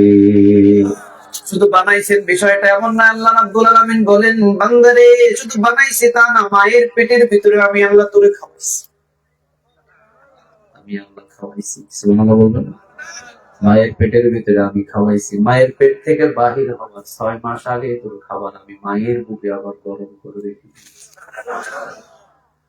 পৃথিবীর কেউ তোর খাবারের বন্দোবস্ত করে নাই, আমি আল্লাহ গরম করেছি। এই বান্দা জমিনের ভিতরে, এই বান্দা জমিনের ভিতরে পৌষ এবং মাঘ মাসের শীতের রাতে খাবার গুলো তুই রাতের 2টা বাজে গরম করবি, আধা ঘন্টা পরে দেখবি আবার পৌষ মাঘ মাসের ঠান্ডায় আবার খাবার গুলো ঠান্ডা হয়ে গেছে। ঠিক না বেঠিক? তোর জন্য খাবার আমি যে ব্যবস্থা করেছি এই খাবারের ভিতরে বান্দা কোনো ঠান্ডা হওয়ার সম্ভাবনা নাই। রাতের 2টা বাজে মাকে কান্নার আওয়াজ দিয়ে ইশারা দিয়েছিস, মা কোথা রাখছে। মা চুলায় গিয়ে তোর খাবার গরম করতে হবে না, কারণ এটাকে ঠান্ডা এবং গরম করে অটোমেটিক্যালি আমি আল্লাহ ব্যবস্থা করে তুই জন্মের 6 মাস আগে আমি আল্লাহ রেখে দিয়েছি। এটা আওয়াজ দিয়ে বলা যায় না সুবহানাল্লাহ? শুধুমাত্র রেখে দিয়েছি বিষয়টা এমন নয়, কোনো গরম করার দরকার নেই। বান্দা যত্ন করে মহব্বত করে সুন্দর করে জন্ম দেওয়ার আগেই তোর খাবারটা আমি রেডি করে দিয়েছি। বিষয়টা এতটুকু নয়। আজকে তুই মনে করেছিস তোর মা তোর কাছে আপন, তোর বাবা তোর কাছে আপন। মনে রাখিস মা এবং বাবার চাইতেও আমি আল্লাহ আরো বেশি আপন। ঠিক না বেঠিক? মা এবং বাবার চাইতেও আমাদের কাছে সবচাইতে বড় আপন একজন তিনি কে? আল্লাহ রাব্বুল আলামিন বলছেন বান্দারে নরমালি ডেলিভারি যেদিন তোকে করা হয়েছিল, আচ্ছা 90 দশকের আমরা যারা সন্তান আছি ওই সময় কি সিজার ছিল? কথা বলে না, সিজার ছিল? কোনো সিজার ছিল না, নরমালি ভাবে আমাদেরকে ডেলিভারি করা হয়েছে। নরমালি ডেলিভারির নিয়মটা কেমন ছিল? ফ্লোরের ভিতরে বিছানা করা হয় নাকি খাটের উপরে? না, ফ্লোরের ভিতরে। ফ্লোরের ভিতরে তো মা অনেক কষ্ট সহ্য করবে, অনেক কষ্ট হবে উপরে থেকে খাটের উপর থেকে নামতে উঠতে, মায়ের খুব কষ্ট হবে। জন্য ফ্লোরের ভিতরে ধাত্রীরা বিছানা করবে। এরপরে কয়েকজন মহিলারা আসবে। এরপরে মায়ের প্রসব যখন ব্যথা উঠবে তখন ধাত্রীরা বাচ্চাটাকে বাহির করবে। মা চিৎকার দেবে। আল্লাহ সুবহানাহু ওয়া তাআলা বলেছেন তোকে জন্ম দেওয়ার সময় তোর মা যতটা চিৎকার দিয়েছে প্রতিটা চিৎকারের বিনিময়ে আমি একটা করে শহীদ হওয়ার নেক আমলনামায় জমা করে দিয়েছি। শুধু তাই দিয়েছি তা না, তোকে যত্ন করে বানিয়েছি। তোকে দুনিয়াতে আসার সময় মা একটা সন্তানকে প্রসব করার বিনিময় মায়ের পিছনের সব গুনাহ আমি আল্লাহ মাফ করে দিয়েছি। শুধু তাই নয়, তোকে যে 2 থেকে 2.5 বছর দুধ পান করিয়েছে প্রতিটা দুধের টান বরাবর একটা করে নফল ইবাদতের নেক তোর মায়ের আমলনামায় জমা করে দিয়েছি। শুধু তাই নয়, তোর মা তোর কাছে এতটা দামি বানিয়েছি, বুকের চামড়া কেটেও তুই যদি তোর মায়ের পায়ের জুতা বানিয়ে দিস, মায়ের 1 ফোঁটা দুধের ঋণ তুই শোধ করতে পারবি না। সুবহানাল্লাহ বলবেন না? এখন বলেন এই যত্ন করে মহব্বত করে দুনিয়াতে আমাদেরকে পাঠাইছেন তিনি কে? আল্লাহ রাব্বুল আলামিন বলছেন লাকাদ খালাকনাল ইনসানা ফি আহসানি তাকওয়িম। বান্দারে মা এবং বাবার চাইতো আমি তোর কাছে আপন, যেহেতু নিজ হাতে আমি তোরে বানাইছি। মা এবং বাবা তোরে বানাই নাই, শুধু জন্ম দিয়েছে, প্রসব বেদনা হয়েছে, লজ্জা স্থান দিয়ে বাহির করা হয়েছে, তবে তোকে 10 মাস 10 দিন সুন্দর করে আকৃতি দিয়ে যত্ন দিয়ে নিজ হাতে বানাইছে। মনে করেছিস মা তোর কাছে আপন, বাবা তোর কাছে আপন, অসুবিধা নাই, মাও আপন বাবাও আপন, কিন্তু তাদের থেকেও বেশি আপন তিনি। যেদিন আমি তোকে জন্ম দিলাম বান্দারে, যেদিন তোকে আমি জন্ম দিলাম, ধাত্রী বাচ্চাটাকে বাহির করে নিয়ে পরিষ্কার পরিচ্ছন্ন করে তোর মায়ের ডানে অথবা বামে তোকে রেখে দিয়েছে। চতুর্দিকে তোর বাবা বৃষ্টি কিনে বিতরণ করা শুরু করেছে, ঠিক না বেঠিক? কেমনে আজকে বাবারে তুমি 500 টাকা চাইলে দাও না, কিন্তু তোমার যেদিন জন্ম হয়েছিল বাবা মানুষের কাছ থেকে ধার করে টাকা নেই, বাজার থেকে আনন্দে বৃষ্টি কিনে মানুষের কাছে বিলিয়ে দিয়েছে। তোর বাবার মতো তোর জন্মের দিন আমি আর কেউ হয় নাই, ঠিক না বেঠিক? আজকে কেমনে তুই বাবার মেরে দিবি? বাবার জন্য খাবারের ব্যবস্থা করতে পারলি না, কিন্তু তুই যেদিন জন্ম নিয়েছিলি তোর বাবার মতো আনন্দ আর কেউ ছিল না, ঠিক না বেঠিক? বাংলা তোর বাবা আনন্দ ছিল, কিন্তু তোর বাবার চাইতেও আমি বেশি আপন। তোর মা আনন্দ ছিল, তোর মায়ের চাইতেও আমি বেশি আপন। উদাহরণ দিয়ে নে, আল্লাহ বলছেন উদাহরণ নিয়ে নে। তোকে দেখার জন্য চতুর্দিক থেকে মানুষগুলো জমায়েত হয়েছে, মিষ্টি তোর বাবা বিতরণ করা শুরু করেছে, আর বলেছে আমাদের পুত্র সন্তান হয়েছে, আসো আসো দেখার জন্য এসো বান্দা। সবাই দেখতে এসেছে, তোকে দেখতে এসেছে, খালা খালু নানা নানি দাদা দাদি আত্মীয় স্বজন সবাই ঘরে এসে এসে তোকে দেখে, আর অনেকে চুমা দিয়ে দিয়ে মুখের উপরে চলে যায়। রাতের যখন 9টা বেজে গেছে, তখন সবাই দেখে দেখে সবাই সবার ঘুমের বিছানায় চলে গেছে। রাতের যখন 11টা বেজে গেছে, তোর বাবাও তোর দিকে নজর দিয়ে তাকিয়ে থেকে থেকে আদর স্বভাব করতে করতে তোর বাবার চোখের ভেতরে যখন ঘুম চলে আসছে, তোর বাবাও চলে গেছে ঘুমের বিছানায়। রাতের যখন প্রায় 1টা বেজে গেছে, ঘরের ভিতরে মা এবং তুই ছাড়া কেউ ছিল না। ছিল ছিল কথা বলে না, ছিল।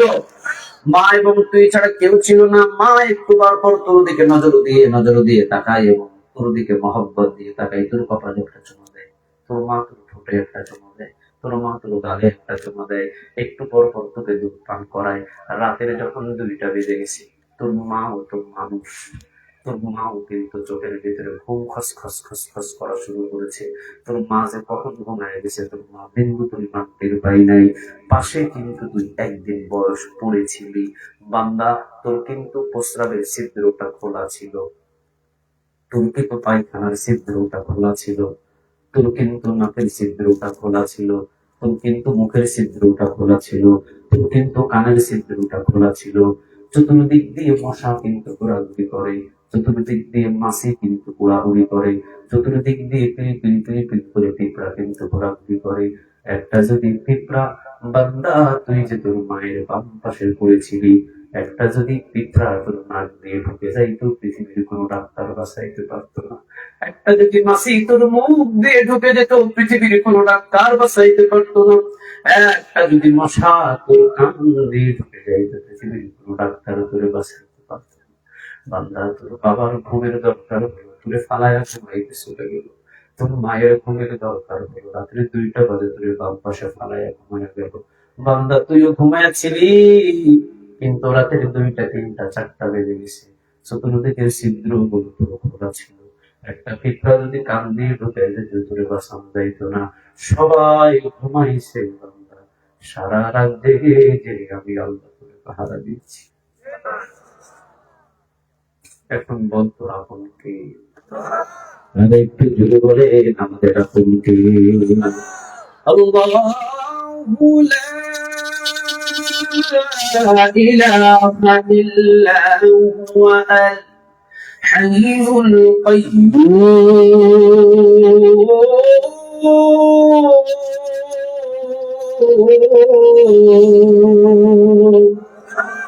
الله لا إله إلا هو الحي القيوم لا تأخذه سنة ولا نوم لا تأخذه سنة ولا نوم نوم অর্থ কি? কথা বলেন। আল্লাহ বলছেন লা তাখুযুহু সিনাতুন ওয়ালা নাওম, ঘুম তো নাই নাই, ঘুমের আগে যে তন্দ্রামি আছে ওই তন্দ্রামিটাও নাই। কার? আরেকটু জোরে বলেন না কার? এই বান্দা, ঘুম নাই, ঘুম নাই, শুধু ঘুম নাই। ঘুমের আগে যে তন্দ্রামি থাকে, তন্দ্রামিটাও আমি মালিকের নাই। তোর বাবা ঘুমিয়ে গেছে তোরে ফালাইয়া থুইয়া একদিন বয়স, তোর মাও ঘুমাইয়া গেছে তোরে ফালাইয়া থুইয়া একদিন বয়স। বান্দা, আমি আল্লাহ যদি ঘুমাইয়া যাইতাম, তোকে সারা রাত জেগে পাহারা দিত। আমি আল্লাহ ঘুমাই নাই 24 ঘন্টা, তোকে পাহারা দিয়েছি, কারণ নিজ হাতে যত্ন করে আমি আল্লাহ তোরে বানাইছি। হে বান্দা, আমার ঘুম নাই, আমার তন্দ্রামি নাই। কেন নাই? কেন নাই? শুধু তোর জন্য আমার ঘুম নাই, শুধু তোর জন্য আমার ঘুম নাই। রাতের 2টা বাজে, কুতুবদিয়ার মানুষ রাতের 2টা বাজে চলে গেছে সাগরের মধ্যখানে মাছ ধরার জন্য। যায়? কথা বলেন না কেন? যায় যায়। এই বান্দা, রাতের 2টা বাজে কুতুবদিয়ার টলার নিয়ে 50 জন মানুষ চলে গেছে কুতুবদিয়ার নদীর মাঝখানে মাছ ধরার জন্য। রাতের 2টা বাজে চতুর্দিক থেকে হঠাৎ করে মেঘলা, চতুর্দিক থেকে বাতাস প্রবাহিত হয়েছে। টলার শুধু ডান দিকে বাম দিকে টলমল টলমল করে। 50 জনের কলিজার ভিতরে কোনো পানি নাই। চতুর্দিকে যখন বাতাস ছড়ানো শুরু হয়েছে, এবার সাথে সাথে টলারের 50 জনের ভিতরে যার কাছে যার মোবাইল ছিল বাহির করে নিয়ে এই কুতুবদিয়ার চেয়ারম্যানের কাছে উদ্ধার বাহিনী পাঠানোর জন্য ফোন দিয়েছে। রাতের 2টা বাজে। আপনারা বলেন, চেয়ারম্যান যাবেন না ঘুমে? কথা বলেন না, যাবেন না ঘুমে?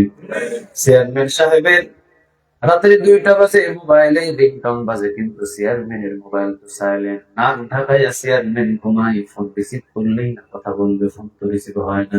তাড়াতাড়ি করে আরেকজন ফোন দিয়েছে এলাকার মেম্বারের কাছে, যে মেম্বারকে জানাই, মেম্বারকে জানাইলে যে কোনো একটা হয়তো বা আমাদের ব্যবস্থা করে দেবে। কিন্তু মেম্বার সাহেবের মোবাইল বাজে রাতের 2টা বাজে, মেম্বার সাহেব যাবেন না ঘুমে। তাড়াতাড়ি করে 50 জন মোবাইলটা হাতের ভিতরে নিয়ে একজন বন্ধু বান্ধবের কাছে ফোন দেওয়া শুরু করেছে। কুতুবদিয়াবাসী সবাই তো রাতের 2টা বাজে বন্ধু বান্ধব ঘুমিয়ে আছে। তাড়াতাড়ি করে নিজের বউটারে ফোন দিয়েছে, বউয়ের ফোন কম, হয়তো মোবাইল বাজে, কিন্তু বউ নাকটা রাত্রে 2টা বাজে ঘুমায়।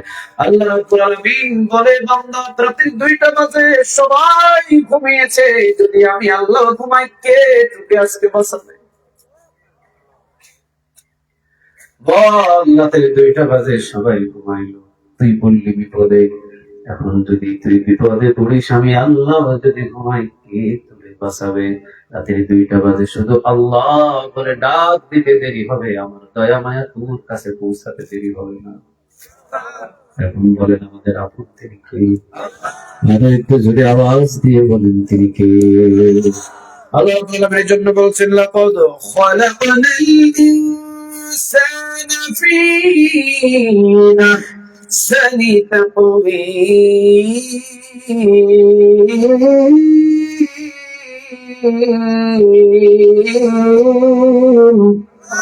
লাকাদ খালাকনাল ইনসানা ফি আহসানি তাকওয়িম। সবচাইতে সুন্দর করে অবয়ব গঠন দিয়ে, সুরত দিয়ে সুন্দর করে বানাইছি।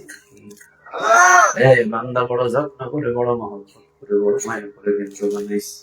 অসুবিধা নেই। জমিনের ভিতরে কি তুমি আমারে ভুলে গেছো? হ্যাঁ? আজকে বাবা তোমার কাছে আপন, মা তোমার কাছে আপন, কোনো অসুবিধা নেই, আপন মনে করো। কোনদিন জমিনের ভিতরে পাপ করতে করতে 50 বছর পর্যন্ত গুনাহ করে ফেলেছ, অসুবিধা নেই, করো। আমার জমিন তোমার এই পাপ দিয়ে কোনো ক্ষয় হবে না।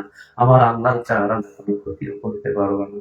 করো তুমি 50 বছর গুনাহ, করো তুমি 60 বছর গুনাহ, তুমি আল্লাহ আমার বিরুদ্ধে যদি তুমি জমিনের ভিতরে যা কিছু করো, আমার কোনো ক্ষতি হবে না। বান্দা, গুনাহ করতে করতে 50 বছর তুমি পার করে দিয়েছো, কোনো অসুবিধা নাই, আমার জমিনের 1 ইঞ্চি তুমি ক্ষতি করতে পারবে না। তবে হ্যাঁ, একটা কথা আমি বলে দিলাম, লাকাদ খালাকনাল ইনসানা ফি আহসানি তাকওয়িম। বড় যত্ন করে, মহব্বত করে, মায়া দিয়ে কিন্তু তোমারে বানাইছি। কোনদিন যদি 50 বছর পরেও আমি আল্লাহর কাছের কথা মনে পড়ে, আইসো কোন মসজিদের কোনায় সব গুনাহ মাফ করে দিব। আইসো কোন মাহফিলের জনসংখ্যার ভিতরে চোখের পানি ফেলো আর না ফেলো, শুধু মাপ চাইতে দেরি হবে। মহব্বত করে বানাইছি, মাফ করতে দেরি করবেন না, আওয়াজ দিয়ে বলেন তিনি কে? আমরা যত গুনাহ করেছি বাঁচার অধিকার আমরা বহু আগেই তো হারায় ফেলছি, ঠিক না ঠিক? যত গুনাহ করেছি বাঁচার অধিকার বহু আগে হারায় ফেলছি, বাঁচায় রাখছেন তিনি কে? আরেকটু জোরে বলেন তিনি কে? আল্লাহ বললেন, বান্দা দরজা বন্ধ করে, জানালা বন্ধ করে নারী এবং পুরুষ অবহিত ভাবে জেনার সাথে লিপ্ত হয়ে গেছে। ফেরেশতারা বলেছে, আল্লাহ আযাবটা দেন, মাথার উপরে দিয়ে ছেড়ে দিই। আযাব ফেরেশতারা নিয়ে মাথার উপরে ছেড়ে দিতে এসেছে। ছাড়বে, ছাড়ার আগে ডাক দিয়েছি, ফিরে আয়, ফিরে আয়, ফিরে আয় বান্দা, গুনাহ যখন করেই ফেলেছে ফিরে আয়। কোনদিন যদি আমার কাছে মাফ চায়, আমি আল্লাহ গোপনে গুনাহটা মাফ করে দিব। ভালোবাসা দয়া মায়া বেশি, আমাদেরকে বেশি করেন তিনি কে? তাই বলে বলছি না গুনাহ করেন না, না গুনাহ করা যাবে না, যদিও করে ফেলেন ভুলবশত, মাফ করবেন কে? আরেকটু জোরে বলেন তিনি কে? বড় যত্ন করে, মহব্বত করে, মায়া করে, ভালোবেসে কে বানাইছেন? কথা বলেন না, কে? কে? নূহ আলাইহিস সালাম ৯৫০ বছর পর্যন্ত দাওয়াত দিয়েছেন। নূহ আলাইহিস সালাম কয়শো? সাড়ে নূহ আলাইহিস সালাম ৯৫০ বছর পর্যন্ত দাওয়াত দিয়েছিলেন। রব্বি লা তাযার আলাল আরদি মিনাল কাফিরিনা দাইয়ারা। হে রব্বে কারীম, ৯৫০ বছর পর্যন্ত আমারে পিড়াইতেছে, মারতেছে, একজন কাফেরকেও ছাড়বে না, সব গুলাকে ধ্বংস করে দাও। কার কাছে বড় দোয়া করলেন? আর একটু জোরে বলেন কার?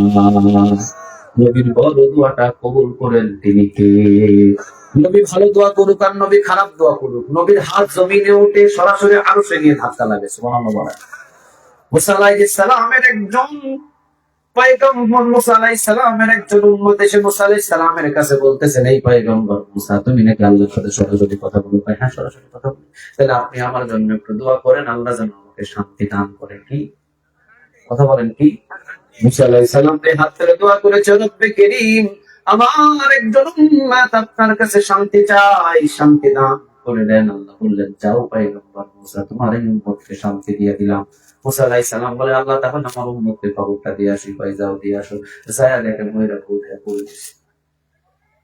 মুসা আলাইহিস সালাম আগে নবী, তিনি বলতেছেন, আল্লাহ রে আল্লাহ, আপনিও তো মক করবারই করেন না। করলাম শান্তির দোয়া, কেমন শান্তি দিলেন, ময়রা হুট করে হারায় গেছে। এটা আবার কেমন শান্তি? ছেলেও কাঁদে, মেয়েও কাঁদে, বিবিও কাঁদে, সবাই কাঁদে, কেমন শান্তি দিলেন আপনি। আমি খবর দিতে এসে তো আমার মাথা পুরোটা এলোমেলো হয়ে গেছে। আল্লাহ, এই শান্তির জন্য তো আপনার কাছে আমি দোয়া করি নাই। আল্লাহ রাব্বুল আলামিন বললেন, পয়গম্বর, তোমার হাত বড় দামি, তুমি দামি হাত দিয়ে তোমার আল্লাহর কাছে তোমার উম্মতের জন্য শান্তি চেয়েছো। এই পয়গম্বর, দুনিয়ার ২ দিনের শান্তি যদি দিই তাহলে কয়েকদিন পরে তো শেষ হয়ে যাবে। এই জন্য তোমার হাতের মহব্বত, তোমার হাতের দয়া মায়া এবং ভালোবাসায়, তোমার হাতের মর্যাদাপূর্ণ হাতের দয়ায় তোমার এই উম্মতটারে দুনিয়ার শান্তি দিয়ে আমি ছোট করি নাই, মৃত্যু দিয়া চিরস্থায়ী জান্নাতের শান্তি তাকে দান করে দিয়েছি। এখন বলেন, নবীর হাত তুলতে দেরি হয়, নবীর হাতের দোয়া কবুল করেন তিনি কে? নূহ আলাইহিস সালাম বললেন, আল্লাহ ৯৫০ বছরে উম্মতগুলো আমারে মারধর করছে, সবগুলারে শেষ করে দাও। আল্লাহ বললেন, ঠিক আছে, দোয়া কবুল, দাও, উঠে যাও।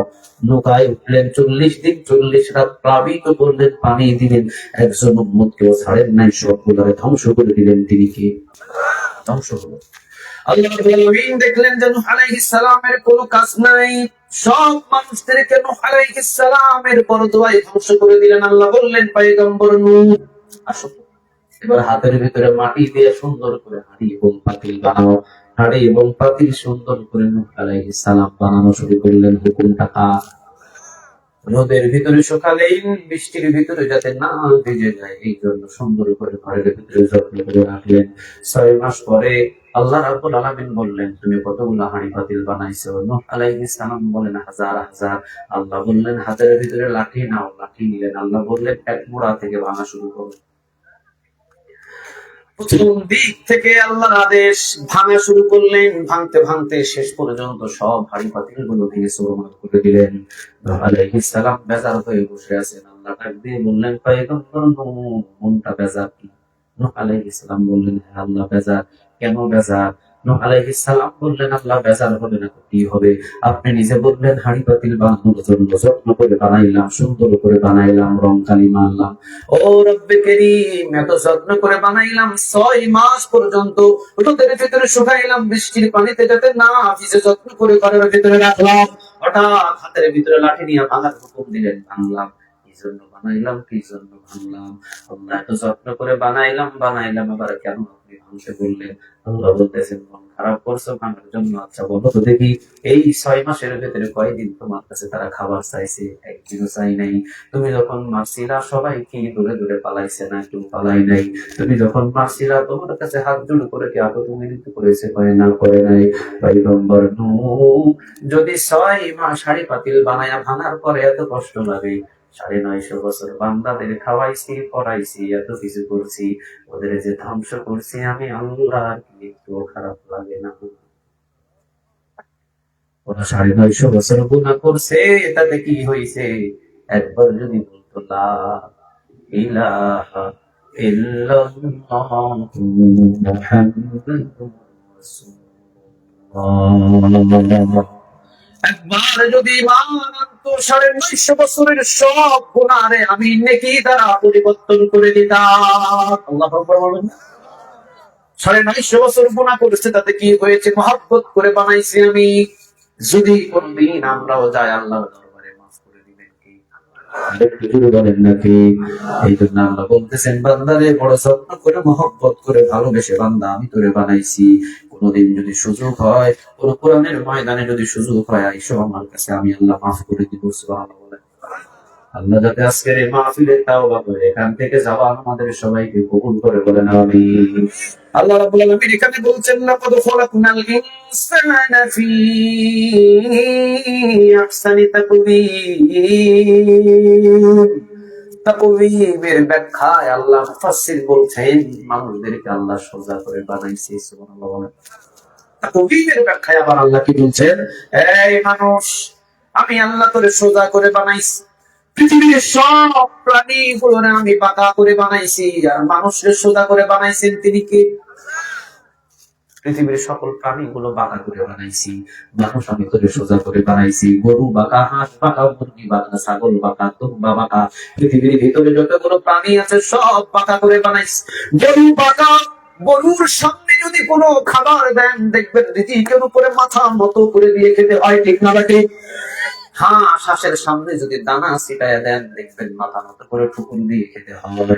আল্লাহ বলছেন, পৃথিবীর যত প্রাণী আছে সব প্রাণীদেরকে আমি বাঁকা করে বানাইছি, এই জন্য তারা রিজিকের উপরে মাথা মতো করে দিয়ে খেতে হয়।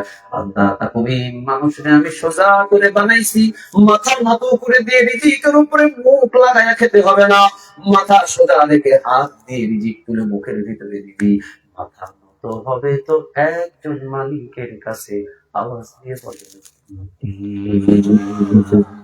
তাকওয়িমের ব্যাখ্যায় আল্লাহ বলছেন, এই বান্দা, কোন পীরের পায়ের মাথা মতো হবে না, ঠিক না ঠিক? কোন মাজারে মাথা মতো হবে না, কোন সালিমের সামনে মাথা মতো হবে না, কোন স্বৈরাচারের সামনে মাথা মতো হবে না, কোন হিন্দুস্তানের সামনে মাথা মতো হবে না, কোন ডোনাল্ড ট্রাম্পের সামনেও মাথা মতো হবে না। করার জন্য আমি তোরে বানাই নাই, তোরে বানাইছি আমি সোজা করে। মাথা মতো হবে তো একজন মালিকের সামনে, কে তিনি? আরেকটু জোরে বলেন, তিনি কে? এই বান্দা, সেদিন থেকে মানুষ গরু ছাগলের মতো মাথা নত করেছে হিন্দুস্তানের কাছে, ওই দিন থেকে হিন্দুস্তান রয়ের দালালরা মুসলমানদেরকে জবাই করা শুরু করেছে, ঠিক না ঠিক? মাথা মতো পৃথিবীর কারো কাছে করা যাবে না, মাথা মতো হবে কার কাছে? আরেকটু যদি বলেন, কার? এই যে তাকওয়িমের ব্যাখ্যায় আল্লাহ বলছেন, সোজা করে আমি আল্লাহ তোমারে বানাইছি, ইচ্ছা করলে বাঁকা করে বানাইতে পারতাম, রিজিকের উপরে মাথা দিয়া তোমারে খাওয়া লাগতো না। পৃথিবীর সব প্রাণীগুলোরে বাঁকা করে বানাইছি, সবাই কিন্তু রিজিকের উপরে মাথা দিয়ে খায়, তোমাকে শুধু সোজা করে বানাইছি। পৃথিবীর কোন জালিমের কাছে মাথা নত করতে পারবো না, পৃথিবীর কোন স্বৈরাচারের কাছে মাথা নত করতে পারবো না। মাথা টান টান রেখে ওমরের মতো, আবু বকরের মতো, ওসমানের মতো খাড়া হয়ে কথা বলবা, মাথা সোজা রেখে। মাথা নত হবে তো একজন মালিকের কাছে, কে তিনি? ইব্রাহিম আলাইহিস সালামকে নমরুদের কাছে মাথা নত করছিল, মুসা আলাইহিস সালাম কি ফেরাউনের কাছে মাথা নত করছিল, তো মুহাম্মদুর রাসূলুল্লাহ সাল্লাল্লাহু আলাইহি ওয়াসাল্লাম কি আবু জেহেল, আবু লাহাব, উতবা, শাইবা, মুগীরাদের কাছে মাথা নত করছিল? কথা বলেন করছিল? মাথা নত আমরা পৃথিবীর কোন জালিমের কাছে করবো না, কোন স্বৈরাচারের কাছে করবো না। প্রিয় কুতুবদিয়াবাসী, বুঝতে পারলাম যত্ন করে বানাইছে, মহব্বত করে বানাইছে, আপন হলেন আমাদের আল্লাহ। মাথা নত পৃথিবীর কারো কাছে নয়, মাথা নত করবো একজনের কাছে। কে? আমাদের সবাইকে জানবে এই দুইটা আমল করার তৌফিক দান করে, বলেন আমিন। আরেকটু জোরে বলেন আমিন। শিক্ষা পেলাম কয়েকটা শিক্ষা মাহফিল থেকে, পৃথিবীর বুকের ভিতরে যারা এই কোরআনের বিরোধিতা করবে তাদেরকে সাইজ করার দায়িত্ব কার? আরেকটু জোরে বলেন কার? দ্বিতীয় নাম্বার, আমরা ইমানের বিষয় নিয়ে কথা বলেছি। ইমানের দাম পৃথিবীর সবকিছু চাইতে বেশি না কম? 3 নম্বরে কথা বলেছি সবচাইতে আপন আমাদের একজন, তিনি কে? 4 নম্বরে কথা বলেছি পীরের পায়ে সেজদা দেওয়া যাবে না, মাথা নত করা যাবে না, মাজারের মাথা নত করা যাবে না, পৃথিবীর কোন দরবারে মাথা নত করা যাবে না। মাথা নত করার জন্য শুধু বানাইছেন আমাদেরকে একজন, কে? তিনি। আর পায়ে মাথা নত করবো। আর একটু জোরে বলেন কার? আর জালিমের সামনে মস্তকটাকে সোজা রেখে প্রতিবাদ করার জন্য বলেছেন, তিনি কে? ওমর রাদিয়াল্লাহু তাআলা আনহু, উনি অর্ধ পৃথিবীর খলিফা ছিলেন। সুবহানাল্লাহ বলেন। জীবনে কোনোদিন বাতিলের কাছে মাথা নত করেন নাই, মস্তকটা সোজা রেখেছেন, হাতের ভিতরে তরবারি ধরেছেন। প্রয়োজনে জুমার খুতবা দিতে গিয়ে হাতের ভিতরে তরবারি ধরে জুমার খুতবা দিয়েছেন। মাথা নত হবে মালিকের সামনে, ঠিক না? ঠিক। সাদিকের কাছে মাথা নত হবে? স্বৈরাচারের কাছে মাথা নত হবে? নাস্তিকের কাছে মুসলমানদের মাথা নত হবে? যেদিন থেকে মাথা নত করা শুরু করেছে সেই দিন থেকে আমাদের উপর অত্যাচার চেপে বসেছে। আমরা যদি মাথা মস্তকটাকে সোজা করে ওই উসমান হাদির মতো মস্তকটাকে সোজা করে 313 জন যদি উসমান হাদি আজও বাংলার জমিনে দাঁড়িয়ে যায়, এই বাংলার জমিনটা হিন্দুস্তান থেকে মুক্ত করে ছেড়ে দিবে, ঠিক না? এখানে পৃথিবীর কোন নাস্তিক বাহাদুরি দেখানোর কোন সাহস পাবে? আরো জোরে বলেন না পাবে? আল্লাহ যেন সেই তৌফিক আমাদের দান করে, বলেন আমিন। আলহামদুলিল্লাহি রাব্বিল আলামিন। আসসালামু আলাইকুম ওয়া রাহমাতুল্লাহি তাআলা ওয়া বারাকাতুহু।